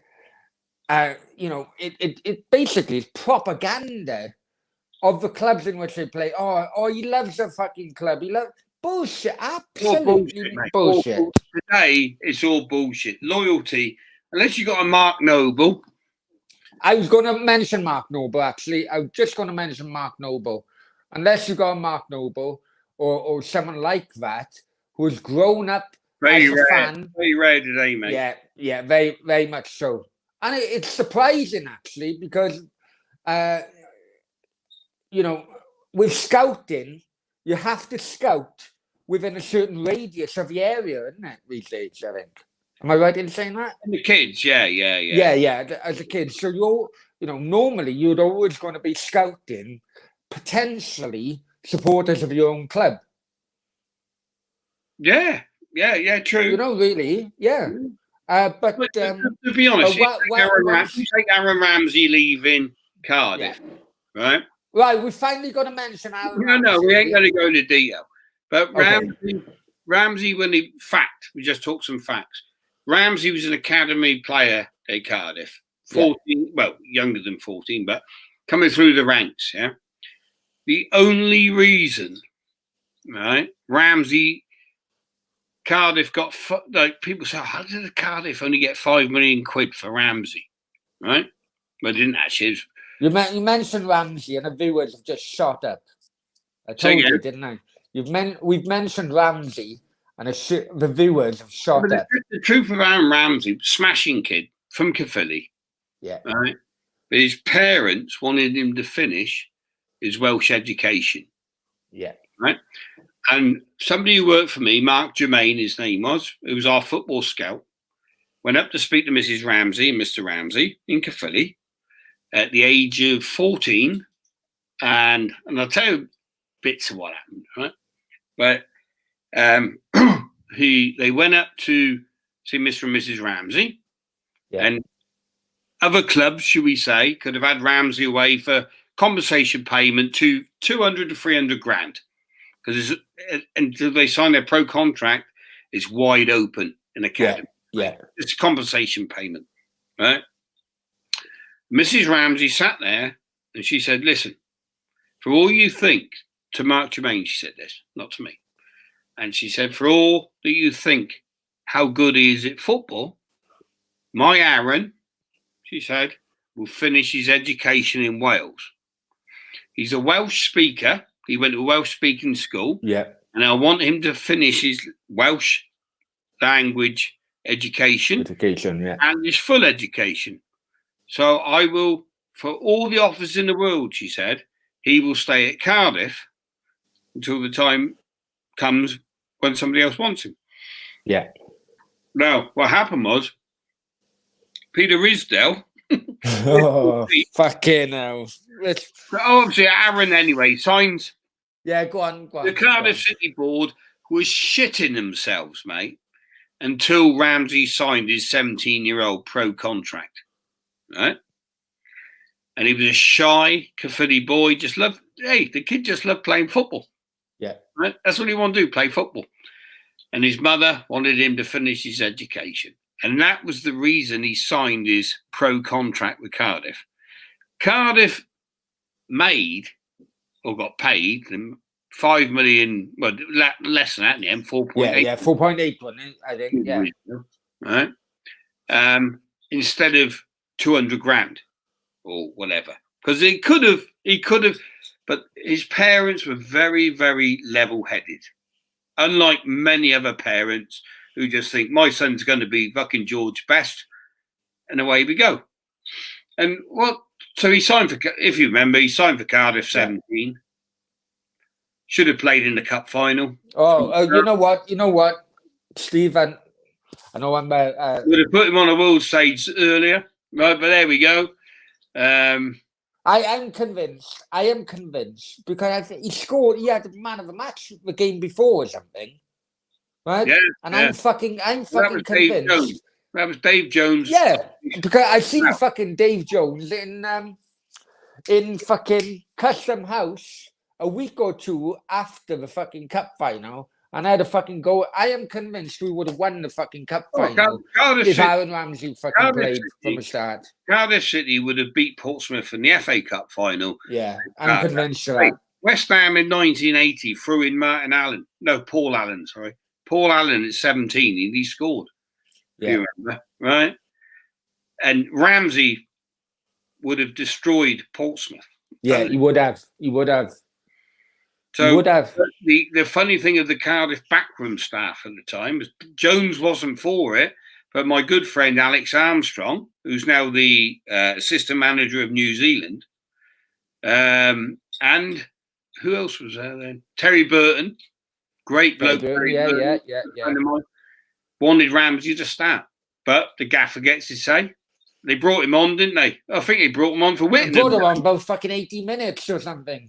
To be honest, I think the game was already fucking gone. Did he come on for Whittingham? Who come on for Whittingham? Oh, you know, hand and heart, Steve, right? I think hand and heart by fucking 80 minutes. I cannot remember a fucking. Yeah, I'll be honest with you. Can you imagine Ramsey and Whittingham, if that is the case? I think they did. Is the case. Attacking that Portsmouth defence. Oh, I know. Yeah. Well, there we are. That's football, though, mate, isn't it?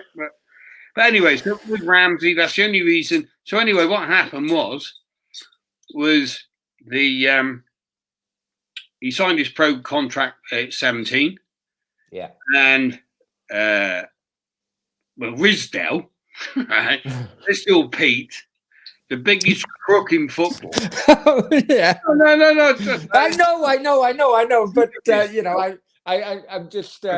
Well, Peter Rizdell's banned from being a football chairman because he's banned from being a company owner or anything. Yeah, but he still can be a chief CEO, isn't it? Because he's something to do with or an advisor. His official title is advisor to Preston North End. Yeah. Football club, but only because he's banned. We'll get onto him now. But the school with. The truth be told, a certain director of Cardiff, I won't mention his name, Steve Borley, rang me up and said, Daya, you ain't going to believe what's going on here. I said, what? And he said, private flight to Barcelona for Paul Guy, Mike Hall, Peter Rizdell, from Man United, supplied by Man United, to fly him to I think it was the quarterfinals at the new camp. I'm not sure if it was a semi or the quarterfinal. I think it was quarterfinal. And I can't remember whose games. To meet Ferguson and discuss Ramsey. Yeah. So fucking obvious tactics, isn't it? Butter up the fucking side, put a private jet. Exactly. Fly him out, bang. Right? And they left Borley out. And he was miffed off because Borley was probably the most faithful person ever to every player at Cardiff City, every person at that club, right? And he just runs blue through his veins, right? And he was missed out of the trip. Yeah. But he wasn't bothered about being missed on the trip. It was what was actually going on. And so they go over and they agree. Ridsdale and Ferguson and the entourage from Man United agree a $5 million deal, which was fucking stupid anyway. It's worth more than that. Oh, way more. Way far more. And so Ridsdale thought the deal was done at the end of the season. Yeah. But he couldn't go in January because of what his mum, wasn't it? Because what his mum was saying, look, he has to finish his education. Yeah. That's why that was the man that he didn't go in January. Mother was the one who wouldn't let him do anything until everything was done. And Arsenal then, who was it? Liam Brady at the time, huh? Phoned a certain person, yeah, and said, "What's the score with Ramsey?" Mm. And a certain person said, I love how you describe someone as a certain person. What happened was Ramsey at the end of the season went up to Man United, to Carrington, and he was met by, I can't remember if it was Gary Neville or Phil Neville. One of the Neville. Gary. Gary, was it? Yeah. And because I was fucking sorting out. If you remember, Fergie's summer holiday was Saint-Tropez, Cigar, Beach. Yeah. And Ferguson, because at Old Trafford, as soon as the season finished, Fergie was gone. Yeah. On his holiday, Saint-Tropez, every time the same place where he had a property. Big cigar on the beach. He was a photographer. So you think this up-and-coming superstar turns up, he didn't know, a young kid at the time, obviously. Yeah. Right? He's shown by, and the parents weren't impressed. And as they come back from Carrington, they were like, oh, didn't even meet the manager, met fucking Gary Neville. Right, saw the training facility, showed us around, which is Fergie's style, man, because Declan Daly, I can tell you, when I took Declan Daly to Man United, and they wanted to sign him there, and they did sign him there, and he'd been released from Cardiff. Yeah. We're going on that backstory, another one, but and that was Fergie's way, really. You're just Fergie's way, you're just a youngster, you may get in the side, blah, blah, blah. 5 million signing. If he makes it, he makes it. If he don't, he don't. It's fucking Man United. Yeah. And then the call came in from Arsenal, and it was Liam Brady who made the first call. And he said, what's happening with Ramsey? Because obviously we were connected around the Cardiff area, so we got the call. Yeah. And it was like, what's happening with Ramsey, Daya? And I said, well, Liam, not sure if he's going through or not, really. It's all up in the air a bit.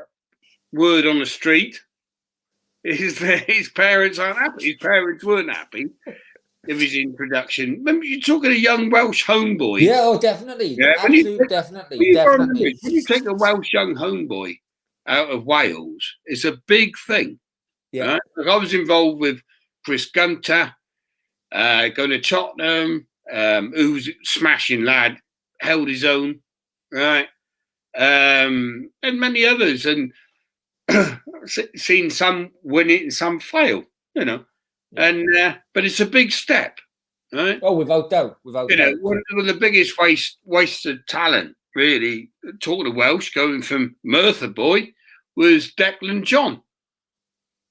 Now, how did Declan John go from playing in the Premiership for Cardiff City to canning get the Swansea side now, and he's going to get released at the end of the season? Yeah. Yeah.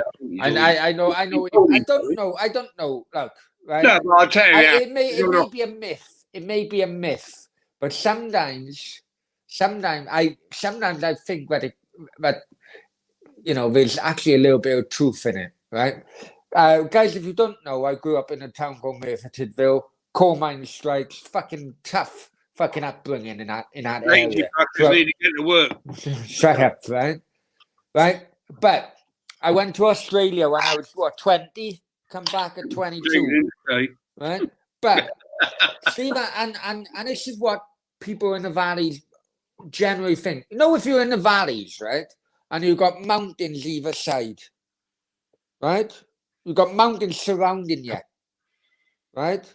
Now, they call it a myth, but I think mentally it could be something to this, right?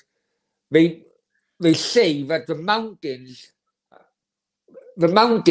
mentally protect a person. So you wouldn't really go outside of that area because it fucking scares you to. Yeah, but Brown, it's the same with wives, mate. I've had 2 Welsh wives. No, seriously.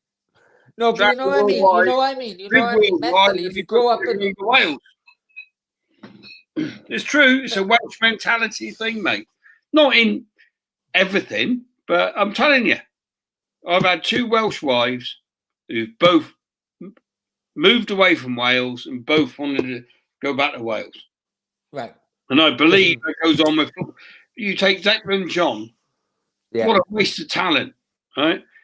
I know his mum, actually. I know his mum. He's from Merthyr, you know, they're from Trearis, I think. Declan John's from Merthyr. Yeah, but lower Merthyr. I think Trearis or Trideroo or something like that. From Merthyr. Sure, tell you. But the only time he ever performed was at Cardiff City. Played in the Premier League. 20 years older. Yeah, he went to Rangers as well, didn't he? Eh? Went to Rangers as well. Yeah, because Cardiff released him. But Rangers, we went from Rangers to Swansea for 800 grand, wasn't it? Yeah. But I had him signed from the age of 17. What a great player. Fantastic player. But never settled. Never settled, mate. Listen, we're digressing a bit. Let's go back to Ramsey. So Ramsey was the same horse, really. If they were horses in a stable, you'd put him and Declan John together and say, well, he don't like Wales. He don't want to leave Wales. He don't want to leave Wales. Yeah. Chrissy Gunter was totally opposite. He was like red rum. Off to Tottenham, bang. Right? Yeah. Unfortunately, he didn't make it at Tottenham, but he made it. He had a good bloody career. Well, he still got a good career. Yeah, he's the most capped Welsh player ever. So, yeah. Great lad. Father's great. But there was a difference as well, see. Gerald Gunter, top man. Right? Anyway, we're going off the track. So with Ramsey, what happened was, phone call comes in from Liam Brady. Has he signed for Man United? I said, no. Or somebody said no. Right? So he's not impressed. He's not that impressed with the Man United setup. What do you mean the setup? Because Carrington obviously. So, well, not the set. When he went up, he was introduced with his parents. They weren't that impressed.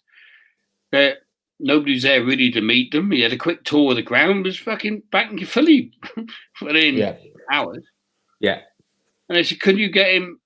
Well, somebody said to somebody, right? Can you get him to Switzerland to meet the Arsenal manager, Arsene Wenger, who was there commentating? Yeah, because European Championships. That's right. Yeah. And they said, one said to another, these people, right? There's 800 grand agency fee if you can get him to sign for Arsenal, right? Yeah. And also plus expenses, whatever it costs expenses.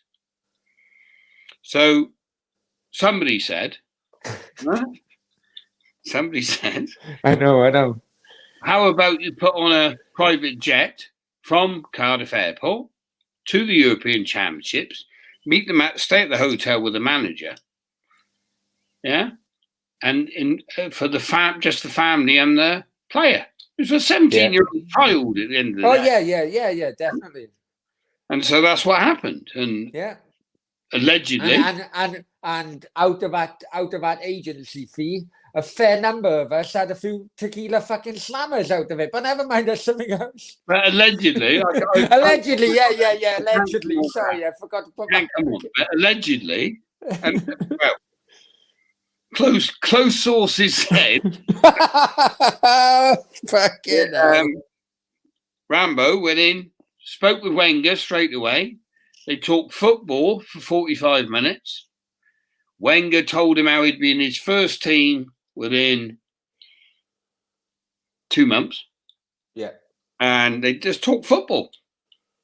And he described to him how he'd be an Arsenal player and how his style was Arsenal orientated and all the rest of it and so forth. And the lad came out convinced, and he turned around to his mum, allegedly, and said, I want to sign for Arsenal.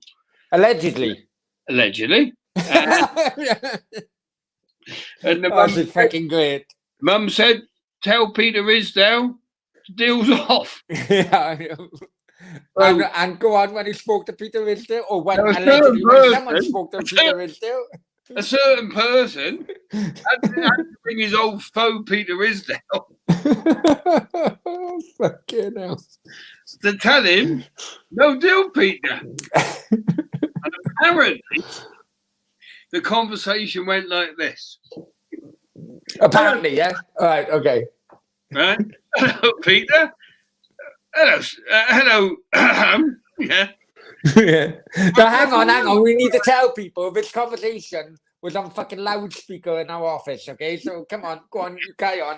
Yeah. Well, you were there, weren't you? Hi, Peter. What do you want? He says. Because this time, me and Peter have put him in court. I know. Me and Peter were in court. Me and Peter Ridsdale were in court over. Yeah, we're going to that now. We're going to that now after it. Go on. We'll have to finish this off. But we've already had a couple of rumbles or whatever. We've been a pistol Pete. Not me, sorry. And so the call goes, hello, Peter. What do you want? I said, Aaron Ramsey. He said, going to Man United. Nothing knew you. I said, no, he's going to Arsenal. He went, what do you mean? What are you talking about? I said, you don't want to join Man United. Don't need to explain why, but we've already agreed a $5 million deal, which Ridsdale was stupid to do. Absolutely. Oh, yeah, I know. Barcelona. I know Cardiff were fucking penniless. The bottom line was, mate, Ridsdale got buttered up in Barcelona. Big in. Cardiff was skint, but and people say that, right? Cardiff were skint and needed the money, but it was more Ridsdale being buttered up in the Flarandra, shall we say, being buttered up in Barcelona went to his head, right? I'm dealing with Man United, all the fucking bollocks. Yeah, I know. Right, and he was smoothed, right? Because Ridsdale was a smoozer. I don't know if you ever met his wife. She's a bigger one. But, yeah. So that was up. So the phone call took place that Ramsey's got. And the mother rang a certain person, said, are we making the right decision? And I said, no, I didn't say it. No, a certain person somebody said, Mrs. Ramsey, I suggest you go to Arsenal, where you've got Liam Brady. Who else was there at the time? But also you got Arsene Wenger. Yeah, David O'Leary. Right? And she said, we loved Arsene. She said, we loved the way he spoke to Aaron, the way he treated Aaron. He's the best football manager we've ever met. He's a gentleman. We don't trust Peter Ridsdale. No, she said that. No, she said that. Well, nobody would. Everyone's going to say that anyway. I know. And she said we would like Aaron to sign for Arsenal. And he wasn't even interested, mate, to the perks of getting a box at the Emirates, and he'd gone to the Emirates, and he wasn't interested in all that. He just wanted to play football, mate. And he was a lovely lad. And at that time. If I'm honest with you, he was used by, in my opinion, he was absolutely used by Cardiff City to fucking save them from administration and save Peter Risdale from fucking personal. No, save Peter Risdale from personal fucking embarrassment, man. Whether they were lucky to have an asset on their books. Yeah, right? yeah. They had an asset that had come through the academy. And don't get me wrong, Cardiff looked after him through the academy, but he was miles above everybody else in the academy. It was obvious. It was obvious you had a prime Premiership football player, right? Yeah. So they were lucky. Cardiff were lucky, to be fair, to the loyalty of Aaron Ramsey and his family, that he signed a 17-year-old pro contract. Because he didn't, he could have gone for 200, 300 grand. A mercenary parent would have done it. Yeah, oh, definitely. Without that. There's hundreds of them. There's fucking hundreds. I can tell you stories about kids at 16 who think they're all going to be superstars. Do you know what I mean? Right. Oh, yeah, well, Balogun, Arsenal's Balogun is a prime fucking example at the moment. Don't know if you know much about what's going on with him. Five fucking appearances. His agent apparently is demanding 100 fucking grand a week. Fuck it. That's surprised me at all, mate. But I can tell you. No, I tell you where we're gonna go. And this is it's gonna make you laugh now. Go on, football player of around that age. I had I'm not going to mention him. I can remember his name, but I'm not going to I'm not going to mention his name, right? But no, I won't because he's disrespectful in a way. But I had a father come on to me, and I can show you the email. If anyone don't want to believe me, I'll show the email. I've still got it because it made me. It's a Bonner type experience. And he come on to me at 16. He'd been released by Cardiff's academy, right? And he contacts me and he slaughters Cardiff's academy. He's been released. Can't believe it. A very rich father actually in Oxford with his own business, right? Yeah. I'm disgusted that they've released him. Can you help him get another club? Blah blah blah. Right?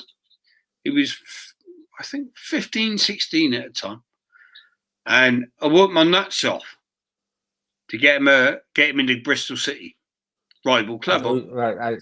I know who you're talking about. I'm not going to mention it. I know who you're talking about. The winger, fast winger, right? But I'm not going to mention his name anyway. No. Go on. The lad ends up getting a pro contract, and he ends up in the Bristol City team. And I've done this for nothing. This is what people don't see about agency, right? Yeah. The money you invest at the beginning, of young players, and how they dish you back off. So everybody disses agents, they never diss a player. Now this player signed for Bristol City. Bristol City phoned me up, so we want to sign him. We want to give him a pro contract at 17. And he went on to play 21, 22, blah, blah, blah. Quick wing, he had a lot of pace. Good lad, good player. Been released by Cardiff. And I rang the father and I said, right, okay, we need to sign a contract. I've done it without a contract. I've said, I've got him into Bristol. Hope this does the thing. So here's your contract now before we sign the pro. Finish off, Steve. I'm fucking busted, man. I don't want to take you to the toilet with me. 3-year pro. And basically, the father turns around and says, "Oh, he's got a job now, mate. We don't need you." And don't see a penny. Now, that was the same father begging me for 2 years beforehand to get him a deal, find him a club. So the loyalty works with agency. Today is a little bit different, but loyalty with agents, everyone slags agents off. But back in the day, mate, players were more unloyal than agents. The laws changed. Brothers can do it now. Family can do it. And that's why I got out of it, to be honest. It was not totally out of it, still do a bit, but the game's changed. The game's totally changed. It's all about blood money now, unfortunately. Anyway, where's Browner? Should we talk about him? He's out the best. Any questions for Browner while he's out? Fucking hell. Oh, why? Nothing. Ah, fuck off. Jesus. Once you break a fucking seal, you've had it, didn't you? Right, go on. Have you finished that story now? Yeah. Just Right. about that player. Right. Finn, how much did Ramsey go for? Right. That's a funny story, actually. Cardiff was skint, right?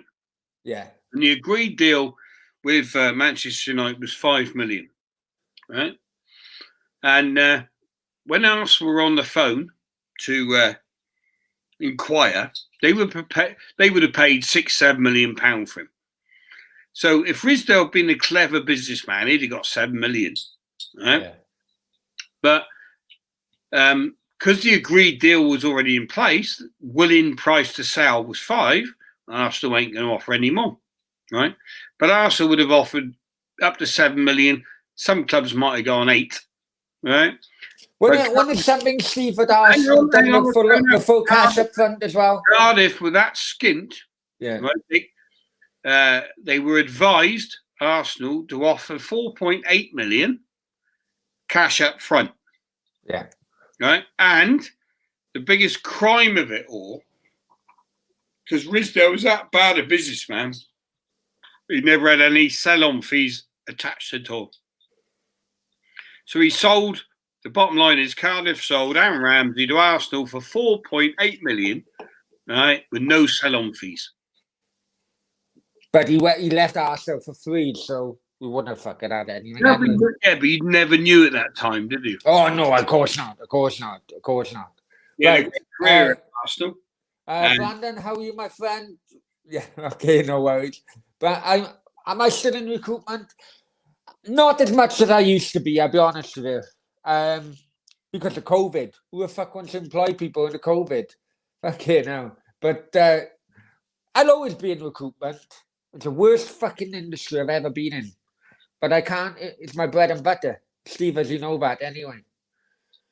Right, Finn, why did I move? I don't know who you're talking about, me or you. Fucking move to Spain. Well, I'll tell you what, people, yeah? This fucker, there, right? Fucking caused me to be a fucking divorcee. He pushed me over to fucking Spain. And fucking hell. No. Let's get No. Go on, then. You go first. I moved to Spain, got divorced for. Yeah, but tell why business and everything. I wanted divorce, nothing to do with that really. I've always wanted to live in Spain. You think the weather, the lifestyle. I lived in China. I lived in Gibraltar. Well, not lived in China, but spent a lot of time in China. Gibraltar, and then Spain, and a business opportunity came up in Spain actually for me to set up operation in Spain. And so if you're going to go set up a new operation, tie the two together, and that's what you did. And one of the first people I actually called on to come and assist me with the business was Brownie. Right? Worst fucking thing I ever done. Worst fucking thing I ever done as well. But no, it wasn't that way. No. But I needed someone, a director of warehouse operations. No. When I turned up, he was sat in a wheelchair and doing recruitment business. I thought, this ain't going to work, right? But then he begged him, no, I'm in the wrong position. But I had furniture going to Madrid when he should have been going to bus. Ooh, no. And things like that. Brownie had too many interests. So what happened then was, no. I didn't Brownie do well, so I had to I'm not having it. I had to relieve him from the distribution centre. You are conveniently missing a fucking lot of his fucking stories. Somewhere where he convenient. Could. No. But he was a useful person to have around. But I had to find him a position where he could do his recruitment business and business for me. Yeah, I agree on that. So I put him on transport so he could sit in the passenger seat playing with his mobile phone, doing recruitment agency stuff. And he did a good job. All right, he went through 123 wing mirrors. He wasn't actually driving. No, he wasn't driving, he says. And we had some fun. We had some fun. But he was crap in a warehouse. Fuck me. You think Amazon's bad? Fuck me. You know. Right, hang on. You are conveniently missing out a lot of his fucking story for your own good, right? Basically, I was having problems with my marriage back home. Right, I really was having problems with my marriage back home. Well, I was your marriage advisor. Yeah, basically, yeah, right. But at the same time, as many people know, Cardiff were playing in red, and I fucking refused to fucking go there. And me. You know, I done a personal fucking boycott while they were playing in red, but I still needed my football fix. So with Bale playing in Madrid, I fucking every time. I'm not saying I created arguments with my ex-wife, but something similar. So in order, I could just pack my bag and get a flight to Madrid. So when I was going in Madrid, this fucker then being Malaga said, "Oh, grab a fucking train down. I'll meet you in a train station and all that." On the train, didn't you? Yeah. So yeah, okay. So I potentially I was going to Madrid for a weekend. I ended up going to that's right. Potentially I was going to Madrid for a weekend. I ended up going to Spain for a fortnight. Brownie, just told it. I'm just going to slash one out. Yeah. No problem. Yeah, basically I would because I needed my football fix. I would create slight disagreement with the ex-wife, so that in the end I could say, as it coming up to the weekend, by the Wednesday, but guys, you know what I'm talking about. By the Wednesday, by the Thursday, oh fuck off, and pack my bag, and then fucking go for a weekend in Madrid. By that time, I was I met a few people, met a few friends in Madrid, went over there. And then when I was going over there for maybe a second or third time, Steve was in Malaga doing his working setup there. And he was like, well, come down here, I'll meet you in a train station. So the weekend, a football weekend in Madrid, ended up like a fortnight fucking holiday in Spain. And and he convinced me that basically over here, paperwork is a fucking, even now, paperwork is like Franco times, takes so long to sort out. Blah, blah, blah, blah. So when I went back, I was like, okay, if I can start new life in Spain, when Steve was offering me the work, I thought, okay, well, I could use that work to get my Spanish paperwork. And even with his help, it still took, I don't know how long, Steve, it still took, 2-3 fucking months to sort out my Spanish paperwork when that's basically what it was, wasn't it? Yeah. Spanish paperwork, the legals, it's not a case of just moving to Spain, parking your house on the beach, is it? Well, no, definitely you've got to live there. It's even worse now, but then was bad enough, wasn't it? Social Security, yeah, definitely. NIE numbers and but between us, Steve wanted a worker. I wanted a reason to fucking set up in Spain. No, you're wrong. And then he was like, "Oh, fucking walk out on her. Fucking, she's doing you no good. She's doing you fucking no good." Right? So I did fucking walk out on her. After go on. Yeah, I gave you the best marriage advice in the world, mate. Oh, fucking right. I'm still fucking paying for it now. Right? But still happier. Right? My fucking assets have fucking dropped more than fucking 50%, but never mind us. Right? Right? And also, so I was, as Steve described, basically I was in a passenger seat doing my recruitment work going to France on a Monday, coming back on a Friday. Right, and I'm just been in Spain for a fortnight. I know what's coming here. I know, you know what's coming, right? Then all of a sudden, the ex-wife, well, now ex-wife, at the time still wife, gets in contact with me and said, "Oh, look, you know, let's try and sort out our marriage, get back on track. You know, I'm quite happy to give Spain a chance." Blah, blah, blah, blah. You know, and look, even if she's watching now, I will always have a massive place in my heart for Lisa. No problem at all, yeah? Lisa, you're a bitch. Right? So, all of a sudden, she books flights to come over for a week. I then go to Steve. I said, "Oh, look, Steve, look, I got Lisa coming over fucking Saturday to Saturday. I got coming over. You know, we're going to fucking have a week together, sort it out. I can't go to fucking France on that week." "What are you on about? If you don't fucking go to France, you'll be sacked," he said. "You'll be fucking sacked." I went, "What do you mean? What are you talking about? Come on, it's only a fucking week. You'll be fucking sacked." So Lisa comes over on the fucking Saturday. I met her in the fucking departures. On the way to the fucking car, I said, "Look, I got something to tell you." "What?"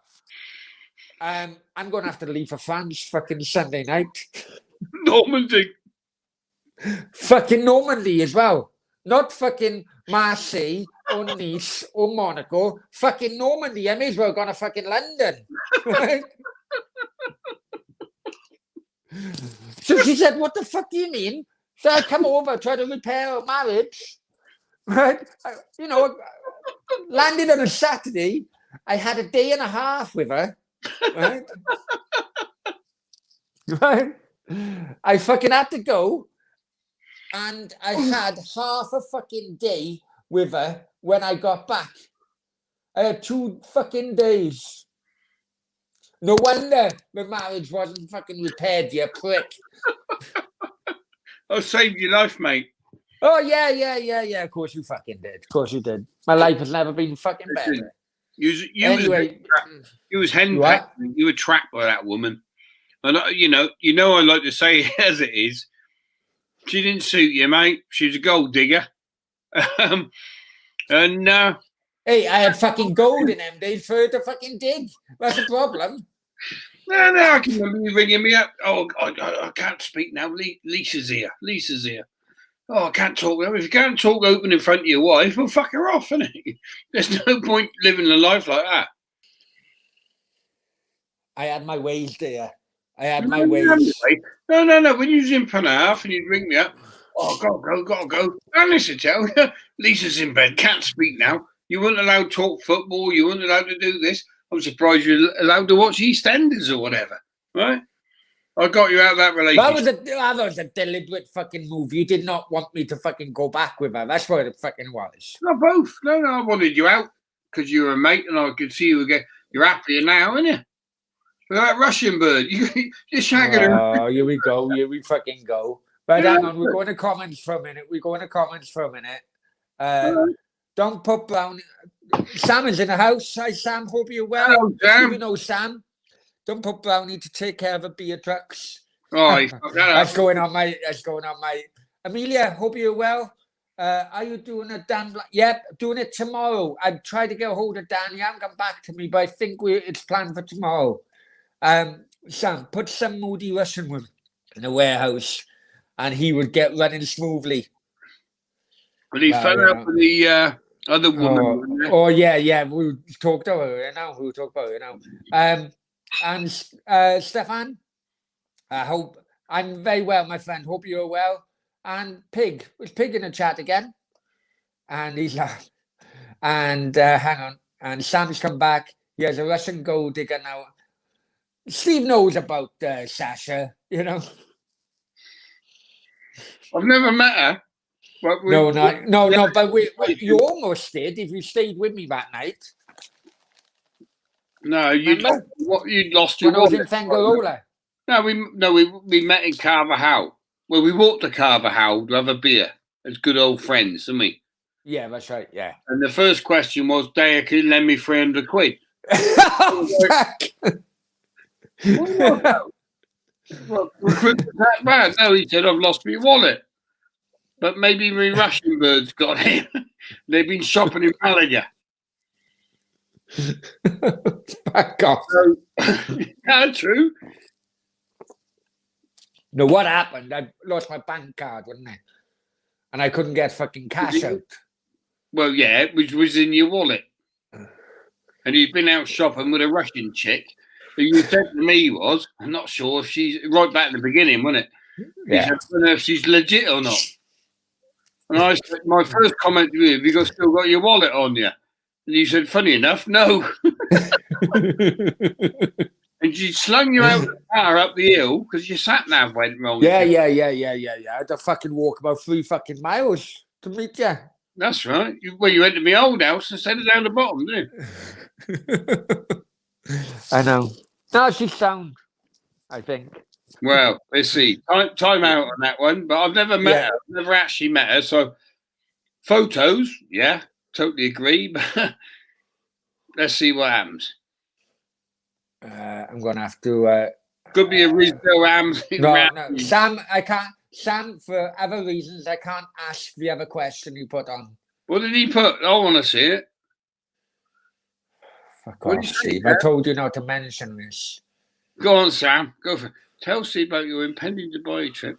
How much she's going to spend on it? Yeah, I've heard about that one as well. Funny. Actually, my advice to Browner on that one, right? I've never met the woman, so Spain is great to live, right? Don't get me wrong. I've got a place in Spain, and I've lived there for 7 years. Browner now, isn't it? Yeah. But I'm for after Brexit for a start. Spain is destitute at the minute, right? Nothing's open, is it, Brownie? People think, oh, Marbella, Fengarola, all the rest, Costa del Sol, great. It ain't great, all right? Most businesses there, British owned, unfortunately, go and bust. There is no tourism. And if you take tourism out of Spain, it's back to farmer land. Yeah, it's very reliant on tourist economy. We are lucky that our work, since we both come over, you in the furniture, you always had that to fall back on. But it was always internet. It was always internet. There are businesses that fortunately don't rely on Spain. Yeah. If you have a business that relies on Spanish anything, it's fucked. Yeah. Right? And people, like, let's be honest, the most Brits who move to Spain go to open a bar, restaurant, hospitality, something to do with them. They're all fucked to me. Yeah. No, you're right. You're right. And I think, from a point of view, there is people have the dream of living in Spain, but don't do it. It's a very draconian attitude there as well. That's right. All right. Which is accepted by the locals, really. Yeah, the locals. Really accepted by the locals, you know. But it's still pro-Franco, a lot of them. Oh, very much so. And if I give anybody any advice about moving to Europe, don't go to Spain, go to Portugal. No, but if I would give any advice people moving into Europe, is that you make sure you got a revenue stream which is not affected by the local economy. Don't live in the dream of I'll get work when I get there because it won't happen. Yeah, exactly. Unless you'll be pulling pints from 9 o'clock in the morning to 2 o'clock in the morning, and then the point of doing that, you have no life. Yeah. You know, you won't see the beach. Don't go thinking you're going to sit on the beach. Yeah. And set the business up. So actually, you are quite supportive of my trip, actually. What? Oh, no. Yeah, Dubai, yeah. Hey, hey, would I want to go and live there? No, I wouldn't. At my age, not now. I've been there, spent a couple of months there. It's not for me, you know, just not my type of. I'd rather live in Somerset, to be honest. But I do like the sun. But my advice is don't do Spain. Don't do Spain. Honestly, Browner will tell you, It ain't good. It sounds great, but it ain't. You know, it's corrupt, still corrupted in Spain, isn't it, Browner, really? Oh, fucking right. Fucking right. I'll give you an example. I opened a furniture shop in San Pedro, and we still got business in Spain. But we opened a shop, and the building inspector come in. No, the license, you have to have a license to open. And he come and he said, where's your female toilet? This is a fucking furniture shop. Yeah. Yeah. And I said, but there, mate. Male, female, toilet, and disabled. Had all the trimmings, the handrail, the big dog seat, the high rise, all the fucking rest of it. And he said, no, you ain't got separate male toilet. And I said, well, no, it's in there. No, but you need male and female. I said, well, I got disabled. Got it. No, that's not good enough. I said, look, mate, this is not being fucking funny. It's ain't the fucking local fucking piss stop. All right? This is a furniture shop where maybe 1 in 100 customers want to go in for a piss. Yeah. Yeah. No. You got to have a separate, which is bullshit in Spain anyway. So I said, he said, you got to have a different gender toilet. I said, but my cousin is in the gender toilet business making, and they do it for $3,000. You know, and the amount of times I've been pulled over by police on roadblocks, and it's like, no, you give us a fine in cash. We won't give you a fucking receipt. Oh, you know, yeah. And Sam says, "What business?" Yeah, he was in furniture business, Sam, and yeah, he had muggins here to fucking deliver furniture when I first come over. Stefan had a chance to work in Malaga years ago, but decided you made the right move, Stefan. Yeah, I think so.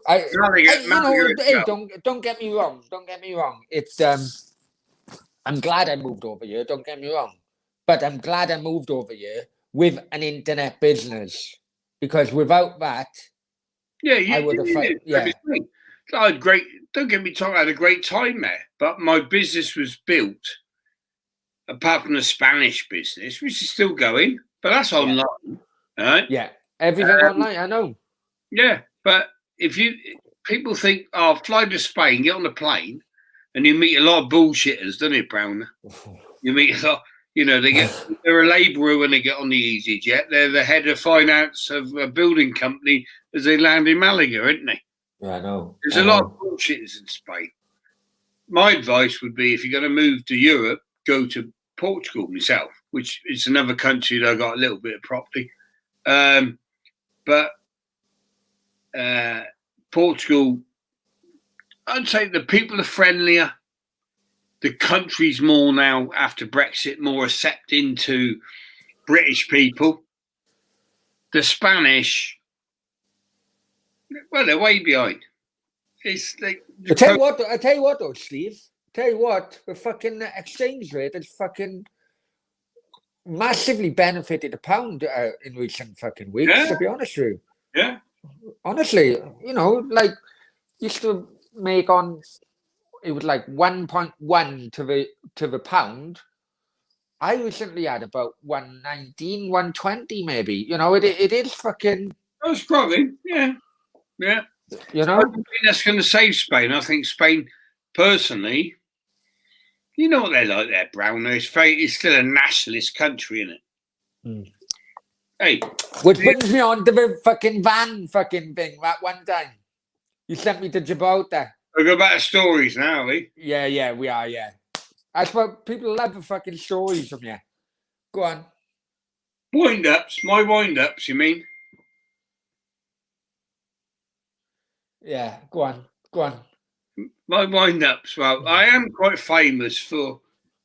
that's what you're trying to bring out, me wind-ups on people.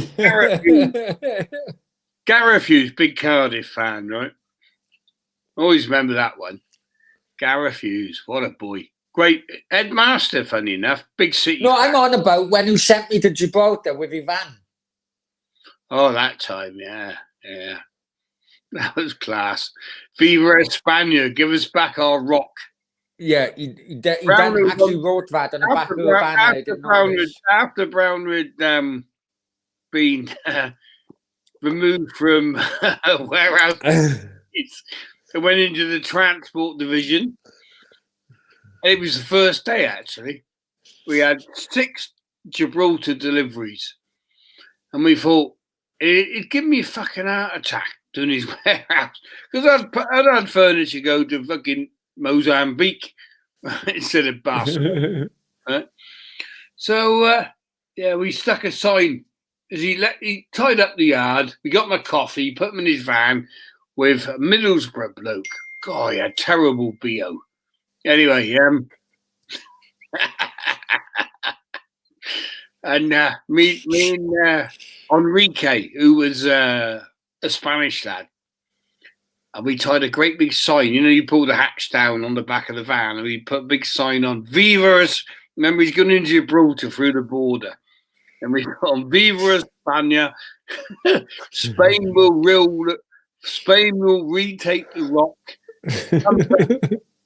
Right? And then we sent him around the rock to 30,000 staunch. Now you remember the Brexit vote was 99%. Yeah. That's right, yeah. So they wanted to stay in Brexit, and Brown was driving around Gibraltar.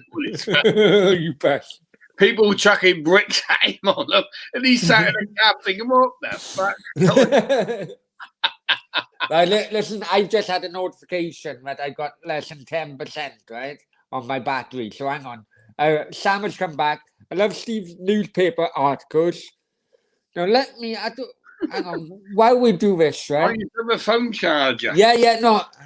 Because it's an Apple, isn't it? I can't do the headphones and a charger at the same time. Right, Steve. That's what you're doing, right? I've just checked up the your website.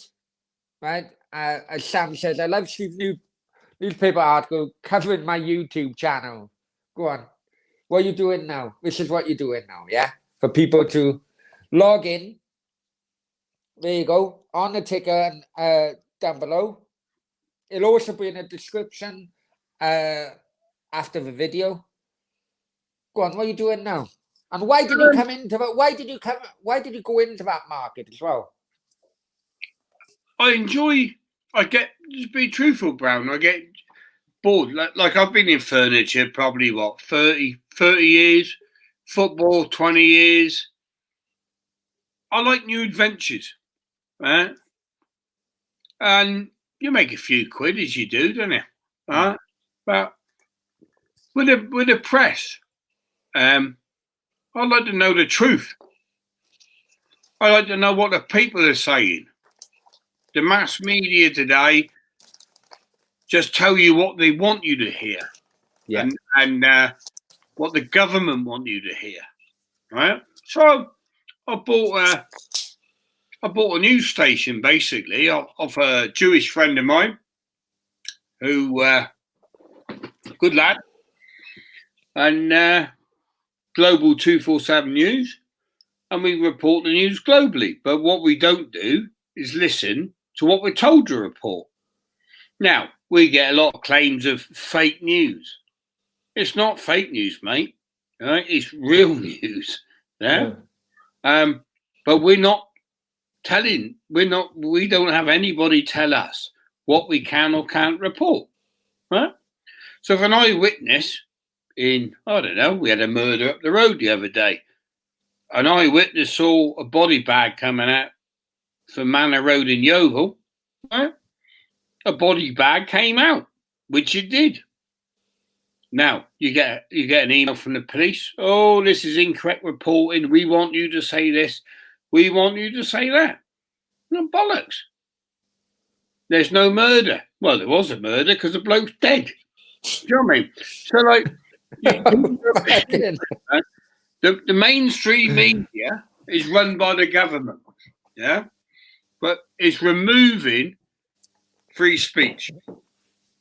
Yeah. Free speech is being removed in many countries. America worse than us.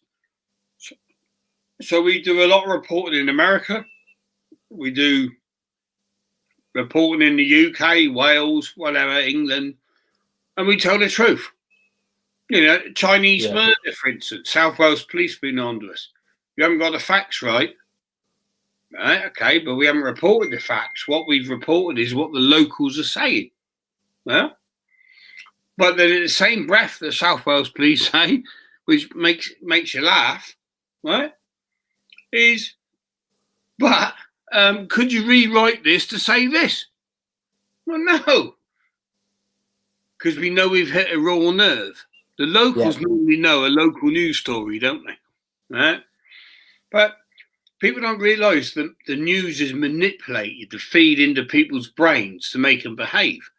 And we don't do that. We got a nuclear scientist, Stephen Thomas from Bargoed, who absolutely destroyed, what do they call him in Wales these days? An MS. Is it MS? Oh, well, Neil McAvoy. What's he? Oh, yeah. Minister of, yeah. What an idiot. He basically an MP, a Welsh version of an MP, basically. Right, but he talks shit, mate, right? To put it light. He's frightening Welsh people that if Hinkley Point put his nuclear mud the other side of the Severn Estuary, half of you in Wales are going to be fucking done by nuclear pollution. What a load of fucking bollocks, right? The Global goes to a nuclear scientist who, funny enough, turns to be out the Cardiff City support, where he used to be, to start taking a knee. Stephen Thomas. He's a nuclear scientist. He knows his stuff. And he says, what a load of shit. As long as he's buried under the mud, it's not going to affect anybody in the world. This bloke's been to Chernobyl. The tide is kicking. Chernobyl. Yeah, Chernobyl. And he's been there. He called Ben Fogle out the other day. Ben Fogle's in the mainstream media on ITV telling everybody about, he's going into a danger zone and all this. Fucking bollocks, right? So Global 247 was bought. We bought it, but to show the real news, the fucking true news, yeah? Away from, we're not dictated by anybody in the mainstream media. I'm just the owner. My editor looks after it, my journalists report but they are given free blanche, yeah? And, you've got to stuffy places like here in Yeovil, somewhere where I'm living, staying at the moment or whatever, right? It's corrupt. It's run by the Mirror, Somerset Live, and it's all party. Let's all be party. Yeah. Let's have the fucking truth. If he stabbed him with a knife, he stabbed him with a knife. It was an instrument. It's amazing when you get into that business of the press how much. Definitely. People don't realise that the Mirror own South Wales fucking Wales Online and everything. Bullshit. How they talk about it's bullshit. I spent millions and millions of pounds, billions actually, probably went over £1 billion with Wales Online, / South Wales Echo in me day. Yeah. Right. And spend, not profit but spend. So over £1 billion I probably spent with them, and they talk shit, mate. Yeah, I know. No, listen, we're gonna have to have notifications off of fucking right. George have come in. What happened to Global 247 News of Mason Greenwood's fucking report? He's done you over there, Steve. For people that don't know, George is Steve's son. George reporter Mason Greenwood. George was a reporter, hadn't done any work for about 6 months. Stefan, fucking Facebook, absolutely love it. No food. Right. You're right, Stefan. Stefan. Yeah. Absolutely Facebook, right, yeah. Hey, no, I've got to have a comment on that, Brownie. Yeah, no problem. Bang on there, because Facebook is the scourge of the modern society, right? Everybody can be a keyboard warrior, right? You should know it like Big Sam. Yeah? Yeah. Right? Well, earlier on, Steve, I asked you, have you got a photo of us both together so that I could do it in the advert for this show. Because it was on my previous Facebook profile, which I had for over 10 years, and I fucking deleted it. The amount of memories, not just, you know? I shared, right, here's an example, Facebook. I'd had the account 20 years from when it started, Facebook, yeah. I had all my photos from motor racing.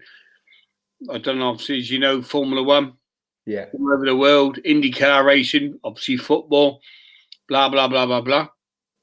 I got a tip for you, by the way. You can get it back. But one day in Spain, somebody decided to report me for a fake account. How the fuck am I fake? Yeah. And my account was disabled, and I've never got it back. I put a request in where they asked for information for my passport to prove who I am. Right? And when we're talking a lot of history, a lot of family photos, all the rest of it. And because you don't save your photos anymore, you just stick them on Facebook. I know. And I had an email back from Facebook saying, put your passport details in or whatever to show, prove you are. So I did that. That was 8 months ago. And then I got a message back, due to COVID, we're under review, blah, blah, blah, blah, blah. Bullshit. I know. They ban you within 20 minutes, mate, but I can't review your account for fucking 9 months. Yeah. Anyway. I know. Last question. Why the decision to go Dubai? But listen, it is not fucking 100% yet, okay? Right? No 100%. I'm guessing it wasn't your idea. Hey, no. But Brownie, you can. Right, I found a thing. You can go on Facebook whilst your account's disabled, because Mojo, my lawyer, went on to Facebook, and you can download your file. Right, hang on, Steve. I need a piss. We need to fucking finish this. I need a proper piss. Right. Can we do another part? Hey? Oh, hang on. 1 sec. I need a piss. I'll answer my son on the phone, George, who's bringing me in. Terry Trout.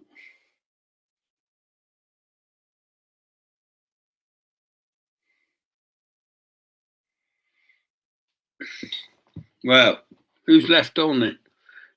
I ain't got the buttons, the controls. We could stitch Browner up, couldn't we? Who's going to ask him the question?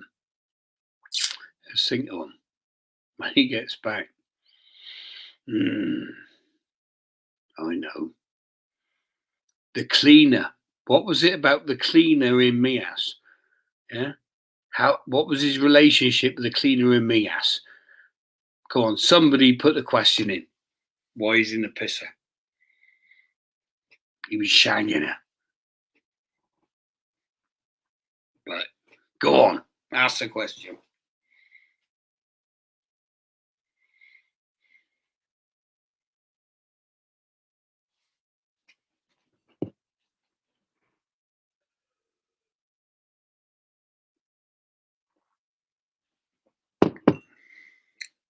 Would be myself.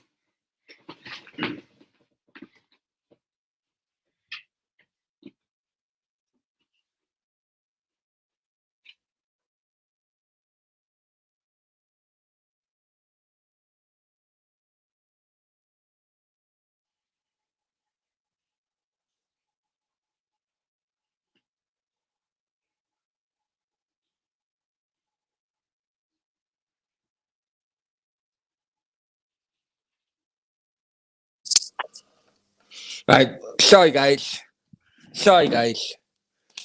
Right. Hang on. Fucking hell. Right. Stefan, what is it Brownie always want? The thing is, Stefan, right? I don't know. The problem is, right? It's gone on for 2.5 hours. Now, I told Steve, I agreed with Steve I agreed with Steve. It's right. We were going to. Steve, you right? Stefan asked, "What is it Brownie always wanting to piss?" It's gone 2.5 hours, right? And we agreed, Steve, didn't we? We'd have a couple.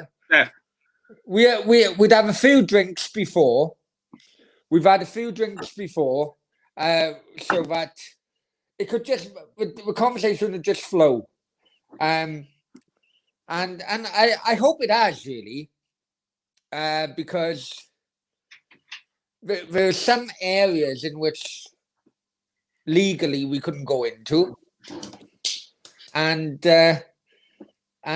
rather than panicking or going into that area, I think a few drinks have helped us both out. Steve, what do you think? Would you agree on that? Yeah, but it's. Hang on. Have you been? Hang on. You've been fucking. You bastard. What? You be well. While I've been away, you've been fucking mentioning her, have you? I went for piss, mate. I went for piss. Bullshit. How the fuck did Sam know this? Know what? Oh, what's he saying? What was your relationship between her? Oh, you're shagging her, Sam. Lithuanian bird. Robbed him blind. Skid marks on the bed sheets and all sorts. But, oh no. That was Mick's fucking son. Oh yeah. Yeah, no. She was look, right. I tell you something, right? Nothing to do with me. This question, Brown. Bullshit. I know it is. I know it fucking is, right? Anyway, when I first went to Spain, at one stage I was going to a wedding in Lithuania. Fuck off. No way. When I first went to Spain, right? Sam, I'll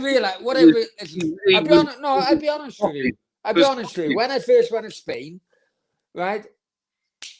Before then, I had 14 years of a wife doing everything for me. Cleaning, cooking, washing my clothes, cleaning up my shitty fucking pants and everything else, right? Right? And then I come to Spain, I realized I had a cleaner in. I had a Spanish cleaner in, which would be another fucking subject, right? But yeah, she's 8. Yeah, but I come home early because I was going to France on a Monday, normally coming back on a Friday. But we come back on a Thursday at one point, right? And I walked into my apartment and her husband was fucking here lying on my sofa watching a football, drinking my fucking vodka. Right? Right? That's another thing. That's a fucking another thing, right?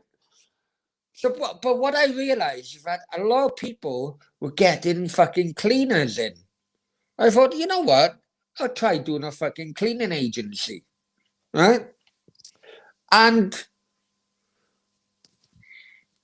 with recruitment agency, it was a case of, look, just get the fucking customers in first, then get the fucking cleaners. Do you know what I mean? Steve, rather than getting the cleaners, talking bullshit, yeah, we'll give you work when you haven't really got the work. Yeah? So I got the fucking customers in. And so I was advertising for fucking cleaners. I'm not going to, listen, I was a single guy at the time. I was a single fucking guy at the time. So everyone had come back, done an ad response. Okay. I did look at the photos before I fucking said we'll have an interview. Thought you was on fucking Tinder. I can't believe I fucking did. I did. I'll be honest with you. I fucking did. And it was this one girl. Oh, fuck. I can't remember her name now. I can't remember her name. And I'm annoyed I can't remember her name. The one? Are we talking about the one? The Lithuanian one, yeah. Yeah. Anyway, she fucking come to my apartment done cleaning. And I would send her out to fucking various fucking locations, done a cleaning here. Loved it. Loved it. And one time we went on a taxi and we proper fucked up. The The fucking house was a fucking thing going bloody God knows where, right? And we had to walk back to mine. We literally had to walk, right? We had to walk over fucking mountains and shit. This is blazing hot fucking sun, right? And then I was at that time, I thought, you know what? She's quite all right, this fucking girl, to be honest. Right? So a couple of weeks go by, and I'm trying, I'm putting little comments in. She's not fucking biting. So I'm still putting little comments in. I thought, you know what, fuck it. I got completely wrecked one Saturday night, and I rang her, can you clean my place on a Sunday? If Yeah, you no remember, problem, she said. if you Right? remember, Hang on, right? I did. I completely fucking wrecked. So she come, open the door. I said, oh, look, just clean the place and fucking go back to bed, I said. Right? And while she's cleaning the place, I text her, can you clean my bedroom? I said, right? Right? So knowing she was coming in, I'll be honest with you, I was tagging off. I'll be honest with you. So from that moment, anyway, she dumped him. No.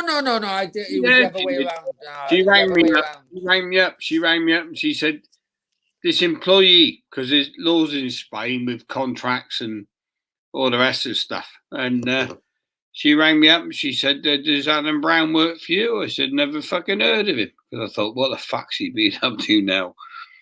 She said, "I think he's made me pregnant." And I said, no. It said, that can't be possible. I don't think that's possible. And she said, obviously I was trying. She said, but I have to get a lawyer on case because we make love for the last six weeks. And I said, well, listen. He said, he's a transport department manager. I said, he's not employed as a Romeo. So that's your personal life, my dear. And she had some outlook on life that because she'd been to bed as a cleaner with the transport manager, that she had a claim. But there we go. That was Brownie in my ass. I told you about my fucking phone, didn't I? What? Fucking phone battery dead. Fuck. That's all right. Glad you missed that bit because I just revealed the truth. So Fuck off. So what are we on to next, Dan? What, do you want to do a part 2? When? I don't know. Now? No, fuck off. Not now. We're tired now. You're rushing. Oh, your flatmates coming in. They've been having a domestic, haven't they? You were saying? You're a fucking arsehole, mate. You're a fucking arsehole. Right, are they there? What we're on now? We're on Thursday night, Friday morning. I don't know, maybe Monday night. Are they back or are they? No, they're not. My fucking battery just went dead. I told you that. You sure? We've been on it for nearly 3 hours, mate. That's life, isn't it? You fucking twat. I still want to talk about Lisa anyway. So, go on. So you blame me for ruining your marriage? Oh, absolutely. 100%. I heard that one. You know what? You were lucky. You weren't named in a fucking divorce fucking proceedings. I tell you. It was funny though, wasn't it? Lisa's coming over, so I sent you all the way to Normandy. Oh, I know. Did you see her? You are? My actual favourite memory of you in the transport division was I was sat in the villa by the pool, right, the mobile there. It was fucking 30 degrees, fucking lovely, tanning up, sun cream on, had me breakfast, right? And I get a phone call, right? You'd only been on the job back in 4 weeks. And biggest problem with you, Brown, was you was always on the phone. Well, I'm trying to work, and I'm trying to fucking work. There's always a drama. It's probably why you're a good YouTube presenter, because you're drama. Well, I'm fucking not. You love a drama. And it was Houston, Houston. We have a problem, Houston. Thinking, fucking, I'm trying to get me tan up there, and I know where this is going. One in the office, I had Nick Prescott, if you remember, down the office, and I thought, well, if I crackled, the phone crackled, and it went off, and then Nick rings me and going, Steve, Browner's on, he's got a problem. What's his fucking problem now? I said, why have we taken him on? I said, he's a long old mate of mine, he's a good lad, he's loyal. Fuck it, he make mistakes, but he's loyal. And that's all you can do in business is ask for loyalty.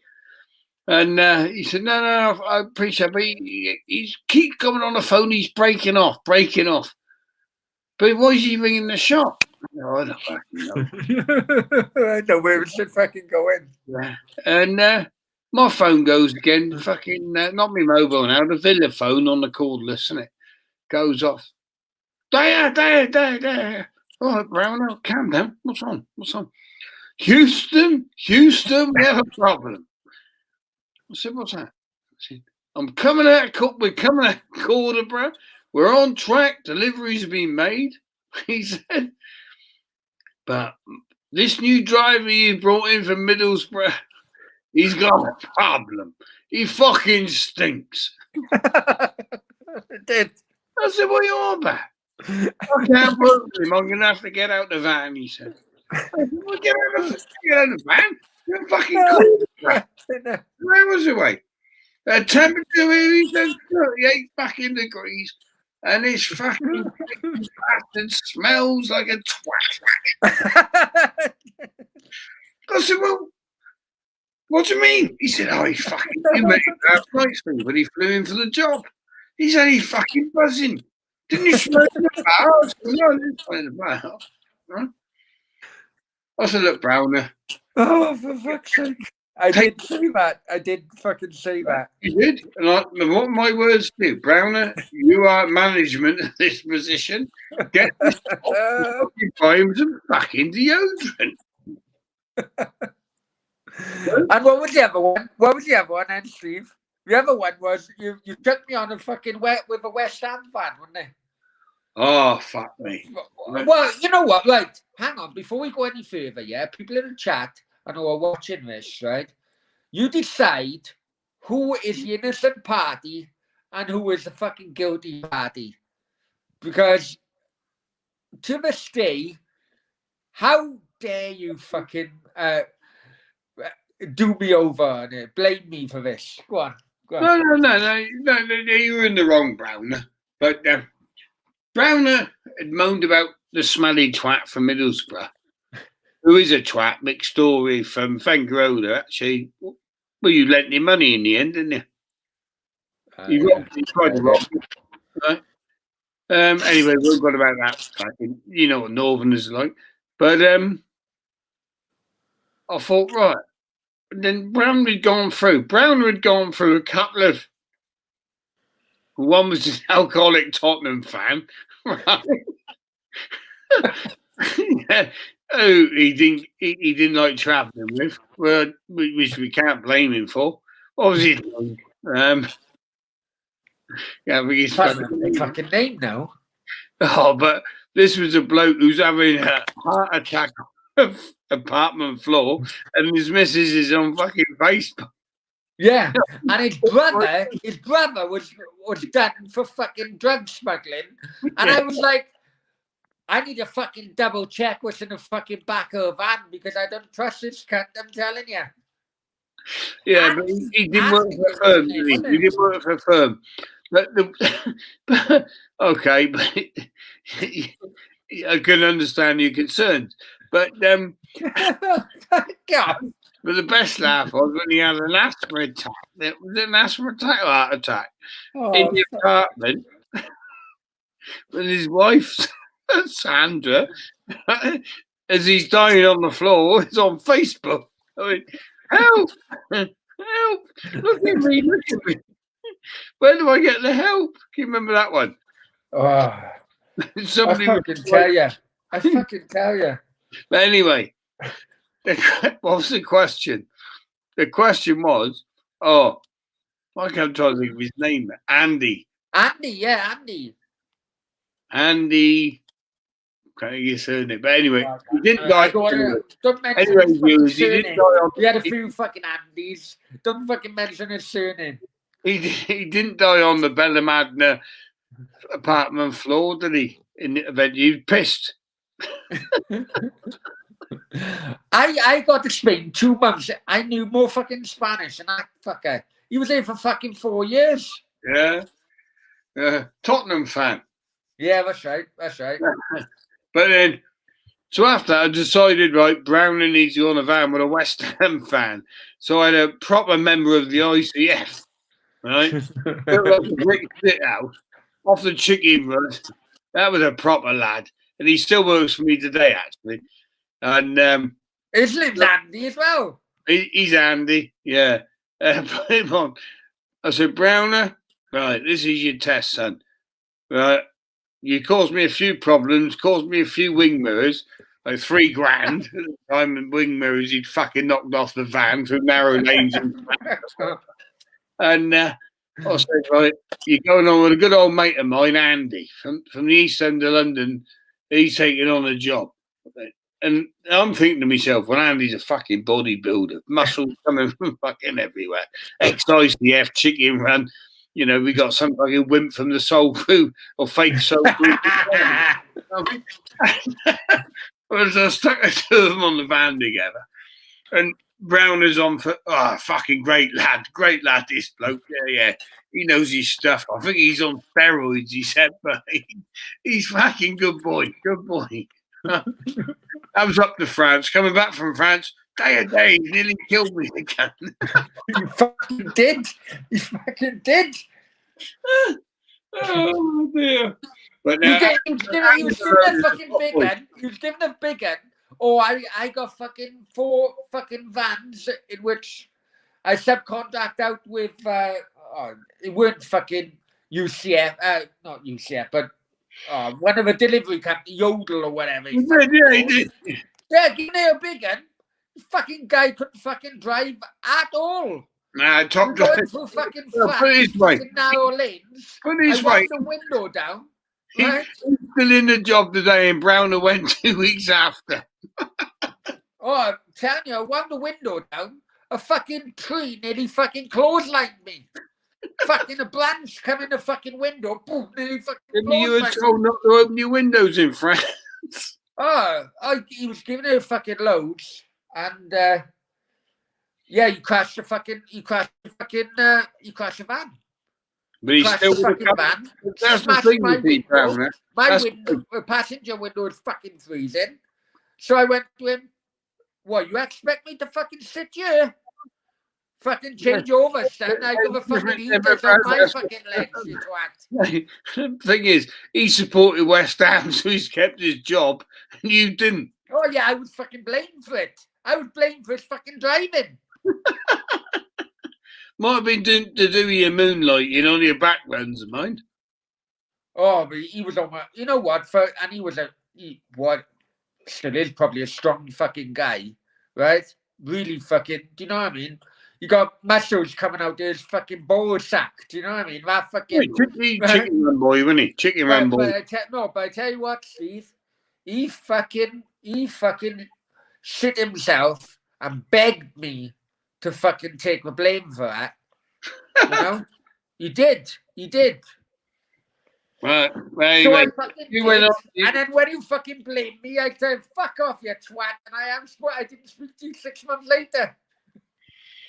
No, we didn't fall out. You didn't get sacked. We always fall out. Let's be honest. We always fall out. Oh yeah, we're very similar personalities. Well, I'm good enough. You're Welsh, no Spanish, and I'm fucking London. So yeah, but, okay, all right. Well, let me just put it to you. if you were single in Spain and a good-looking fucking cleaner come to your apartment every fucking week, you would try it. Can't comment. Ah, Never fuck been off, single in fuck Spain. off. Fuck off. The Stack 92 would probably be my option before the cleaner. Right, listen, we're going to have to finish it off now. 'Cause Yeah, I'm definitely. doing it. How many viewers? I don't think there's any viewers out there anyway, is there? Yeah. They talking about amongst themselves, really.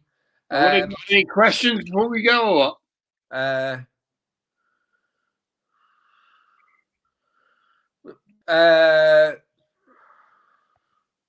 Not really. They're talking amongst themselves. That's Sam Greenwood. Yeah, Sam says this is funny. This is funny. We both knew this was going to be a funny thing. That's why I got pissed fucking beforehand. Because I didn't know where the fuck this was going to go, if I'm honest here. Okay, all right, I'll tell you what then. There's 7 people watching. I don't know how many people on Facebook, right, who are watching because it doesn't give me that. Questions, and then we'll finish off. Is that fair enough, Steve? Yeah, is Lee Gunner coming in for business? Right? It's fucking nearly 3 hours, you prick. Is Lee Gunner coming in for business advice? Oh, yeah, Lee Gunner. Yeah, okay. We'll talk about him until the questions come in. Are you doing a story on our fucking Coca-Cola bastard? Well, I've got investigators on it at the moment. Total bullshit, right? Because he's been on YouTube, Arsenal TV or whatever it is, claiming how he made all this fucking money as a kid selling cans of Coke, making 20p a can. Well, there must have been a fucking lot of pupils back in school, mate, buying cans of Coke. You must have been driving a fucking school at a Coca-Cola fucking track. Now, that's the wanker who lives in Calahonda, isn't it? Yeah, Calahonda, yeah. Well, rents a 1-bedroom apartment. Yeah, but because he hasn't done his residency, he can't come back into Spain until the fucking COVID things. Ah, right, yeah. You know, because it is residence with Arsenal TV. They all seem on Arsenal TV wankers, mate. To be honest, I haven't found a decent. Because you brought me into all this YouTube football fucking channel shit. Yeah, all that rest of it. Well, we actually went on Sam's channel last time. Last time I've been on with you. Right, so you brought me into Sam. Sam's all right. I like Sam's show. We've been on. Yeah, Sam's fun. He's a good lad. But how are these other ones? Because I'm not into all this YouTube TV. I might get into it after this, but no. But it makes sense. But it's a lot of nerds, I'd say, and on these channels. That Lee Gunner, you sent me a couple of videos of his. What a wanker, mate. You know, hey bro, what's on, brother? Yeah, brother, I was making brother. Steve, we know, right? From the big black bloke having a wank on TV, right? What's all that? Do you know what I mean? Where does all that come from? Look, I don't want to tune into a football show watching some black man wanking off a 2-inch cock. Right? No, but that's what you do, isn't it? What's all that? You know, is this the way football's going? You know, I like terraces of the football. You know, all right, we've had lockdown and people get on YouTube.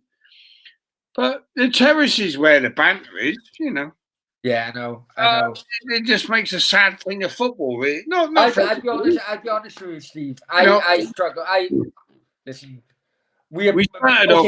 You're older than me, 10, 15 years, yeah? Yeah, all right. Right? But we're from the same kind of fucking era of watching football. And I'd be honest with you. They're all the nerds, aren't they? I'd be honest with you. I'm even struggling.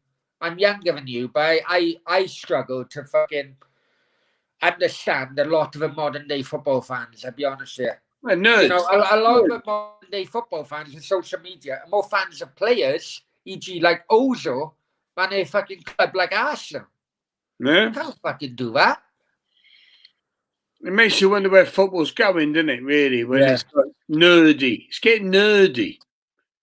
I won't mention his name, but a Premiership player that I looked after, and he got sorted me some tickets, so we went to a game. He said, "Football fans becoming nerds." Yeah. And I think it's true. And don't message boards were good fun, but they became nerdy, didn't they? You know, when a message board Message boards were started first part of social media, and some Cardiff fans fucking hated you. Hated both of us, really. they still do. Because we said the truth. Yeah, but I don't give a fuck. West Ham fan. No West Ham fan hates me, but they might do after. It's like when I Sam Murphy. Oh, fucking fat Sam. Yeah. The valleys. Fucking. It was shortly after the Salmon fucking offer, basically the offer for people to fucking support the red change from blue to red. And I told him, fuck off. Remember it? He offered fucking. You messaged me. We know Big you're Sam wants a fight. You messaged me. Big Sam wants a fight. Wants a meet. He's giving it a laugh. You me up at home about fucking 11 o'clock. You fucking accused me of taking fucking a new car or whatever, which I know, by the way, he fucking did. But then, right? You accused me of, come on, I'll meet you in Cardiff City Car Park. It was basically my fucking day off. Lisa was like, I put on fucking loudspeaker. Lisa was like, you know, I said, fucking Anne, what, you expect him to fucking come down, you know, and I'm not turn up, I'd be a fucking laugh at Cardiff City. Right? So fucking, got myself ready, jumped in the fucking car, drove to Cardiff City Car Park. He didn't fucking realise I'd come out of a car with a fucking car lock. Do you know what I mean? So it was a case of, you know, being angry to be, sorry. I know where you're coming from, Ad. Fuck off, you twat. Oh, yeah, he was a big. I know what happened. We know what fucking happened. At that point, Man was looking after himself. And if we were Man, we would have done exactly the same, Steve. Yeah. The only time Big Sam met me, right, was when I owed him £1,000 over a bet, which I lost by. I bet him, actually. I can't remember exactly what the bet was. I said, I bet you. I can't remember. The manager will be sacked, I think it was, within the next 2 or 3 games. And I was a game out. I think that's what it was. He can come on the show and remind me what it was if he wants to. Well, I lost the bet. It was £1,000. It was a lot of money in them days. It was still a lot of money now. And I met him on the way up to Brecon Beacons, gone past Murph, and met him in a lay-by. See you are, Sam, he's £1,000. And actually, as I paid him, I can't remember what the bet was, but it was like 2 days later, I was right. Yeah, I missed it by 2 days. He'd owed me £1,000. Would he have paid me the £1,000? Nah, would he fuck? Nah, right. Okay, all right. We're on about betting. We can't finish the show without the infamous fucking Steve Daya and Peter Risdale fucking bet, because it made Welsh fucking news. I'm telling you, it made Welsh news. And it's typical fucking Peter Risdale. National news, yeah, still on Google. National news. But we were in. I remember I bet Risdale. Me and Risdale had many meetings, and I couldn't stand it. He's just full of shit, that bloke. No, he was, mate. We were in the Landmark in London, Marylebone, and I think it was the semi-final of the FA Cup. Remember, this is a skint club, mate. Yeah. Still stick him in the Landmark, and I said, no, I wanted in the Landmark. That's when I tried to get me money off him. Sorry, beginning of the season, Robbie Fowler signed for Cardiff City. And which was good. He come to live by me, Robbie Fowler, actually, down in Cowbridge. When we had a few good nights out, whatever. But before he signed, I said, don't sign him. I said, No, that was it. He rang me up, Risdale. He says, I'm thinking of, Dave, have you got anyone better, he said, than Robbie Fowler? I said, well, what, for the championship? He said, I said, not in a minute, really. They want to go to Cardiff, to be honest. He said, I'm thinking that I'm going to sign Robbie Fowler. Star signing this will be. The fans will love it. I said, you're fucking off your head, Peter. He's fucked, mate. He's done Liverpool, done Leeds. Great bloke. Don't get me wrong, great bloke. And he works with Alex Armstrong a lot of time now. And he said, no, 30 goals a season. I said, you're in the championship. I said, you're talking fucking bollocks, Peter. You're talking fucking shite, right? Listen, to score 30 in the championship is harder than scoring in the fucking premiership. Because championship football, they fucking bring you down. It's not a matter of dilly-dilly dance, is it? It's wallet, especially then, isn't it? Yeah, no, you're right. No, I said, look, Peter, I'll bet you $5,000 on an, I hope you're a loyal man. Obviously, the dealings of Ramsey and all that gone on my feet. And I said, I'll bet you $5,000. I said, we don't score more than 20 goals a season. I'll fucking take that on, he says. Right, so he takes it on. In the season. There's no chance. Within 3 weeks, Fowler's injured. Yeah. Didn't play for half the fucking season, did he? Right. I think he got to, I can't remember now, but 14 goals maybe. And we're in the landmark before it's the semi-final of the FA Cup. Right? And Risdale swanning round the landmark with his missus, fucking all on expenses. They're all there, fucking swanning on the expenses. Me and Moj, my old mate Moj, we're not on expenses, but we're there. And we're drinking, good old mate Bunty come over and we're drinking the finest champagne. Jones is looking over us, Dave Jones. I don't know what the fuck am I in here. He's fucking looking over, Daya, what's Daya going to say to Risdale? And Risdale came over, gave him the old smooth. He went, Steve, he said, how are you? We're going to win the cup. I said, never mind winning the cup. I said, I'm going to win the bet. I said, don't forget, Robbie Fowler's on 8 goals at the minute, whatever it was. I can't remember the actual figure. Yeah, I know. I said, but you're going to owe me $5,000. I hope you pay your bets. Oh, Robbie's going to do it by the end of the season. We're in the semi-final of the FA Cup, so you know how close the season was coming. And he got injured again, didn't he? He's still on the fucking sick bench. Yeah. So, no. He said, no. Anyway, cut long story short. Season fucking finishes. Fowler doesn't score the amount of goals. Risdale owes me $5,000. So, ping Risdale, where's my $5,000? And he says, no, ignored me a few times. And typical Peter Pistol Pete. Well, yeah. So I thought, right, I pinged him again. I said, Risdale, we had a bet, $5,000. Here's the message. He is on my text message. You accepted the bet. You hadn't done it. You owe me $5,000. And what I'd said was that I would give it to charity. Right? If I won at the time, if I won, I'd give the $5,000 to charity, right? To the Cystic Fibrosis Trust. And the funny thing was, next thing, Risdale's in the press.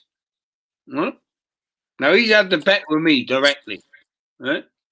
He's in the press going, I'm off to the Cystic Fibrosis Painting Foundation in Penarth. Right? I thought, what's this cunt up to here?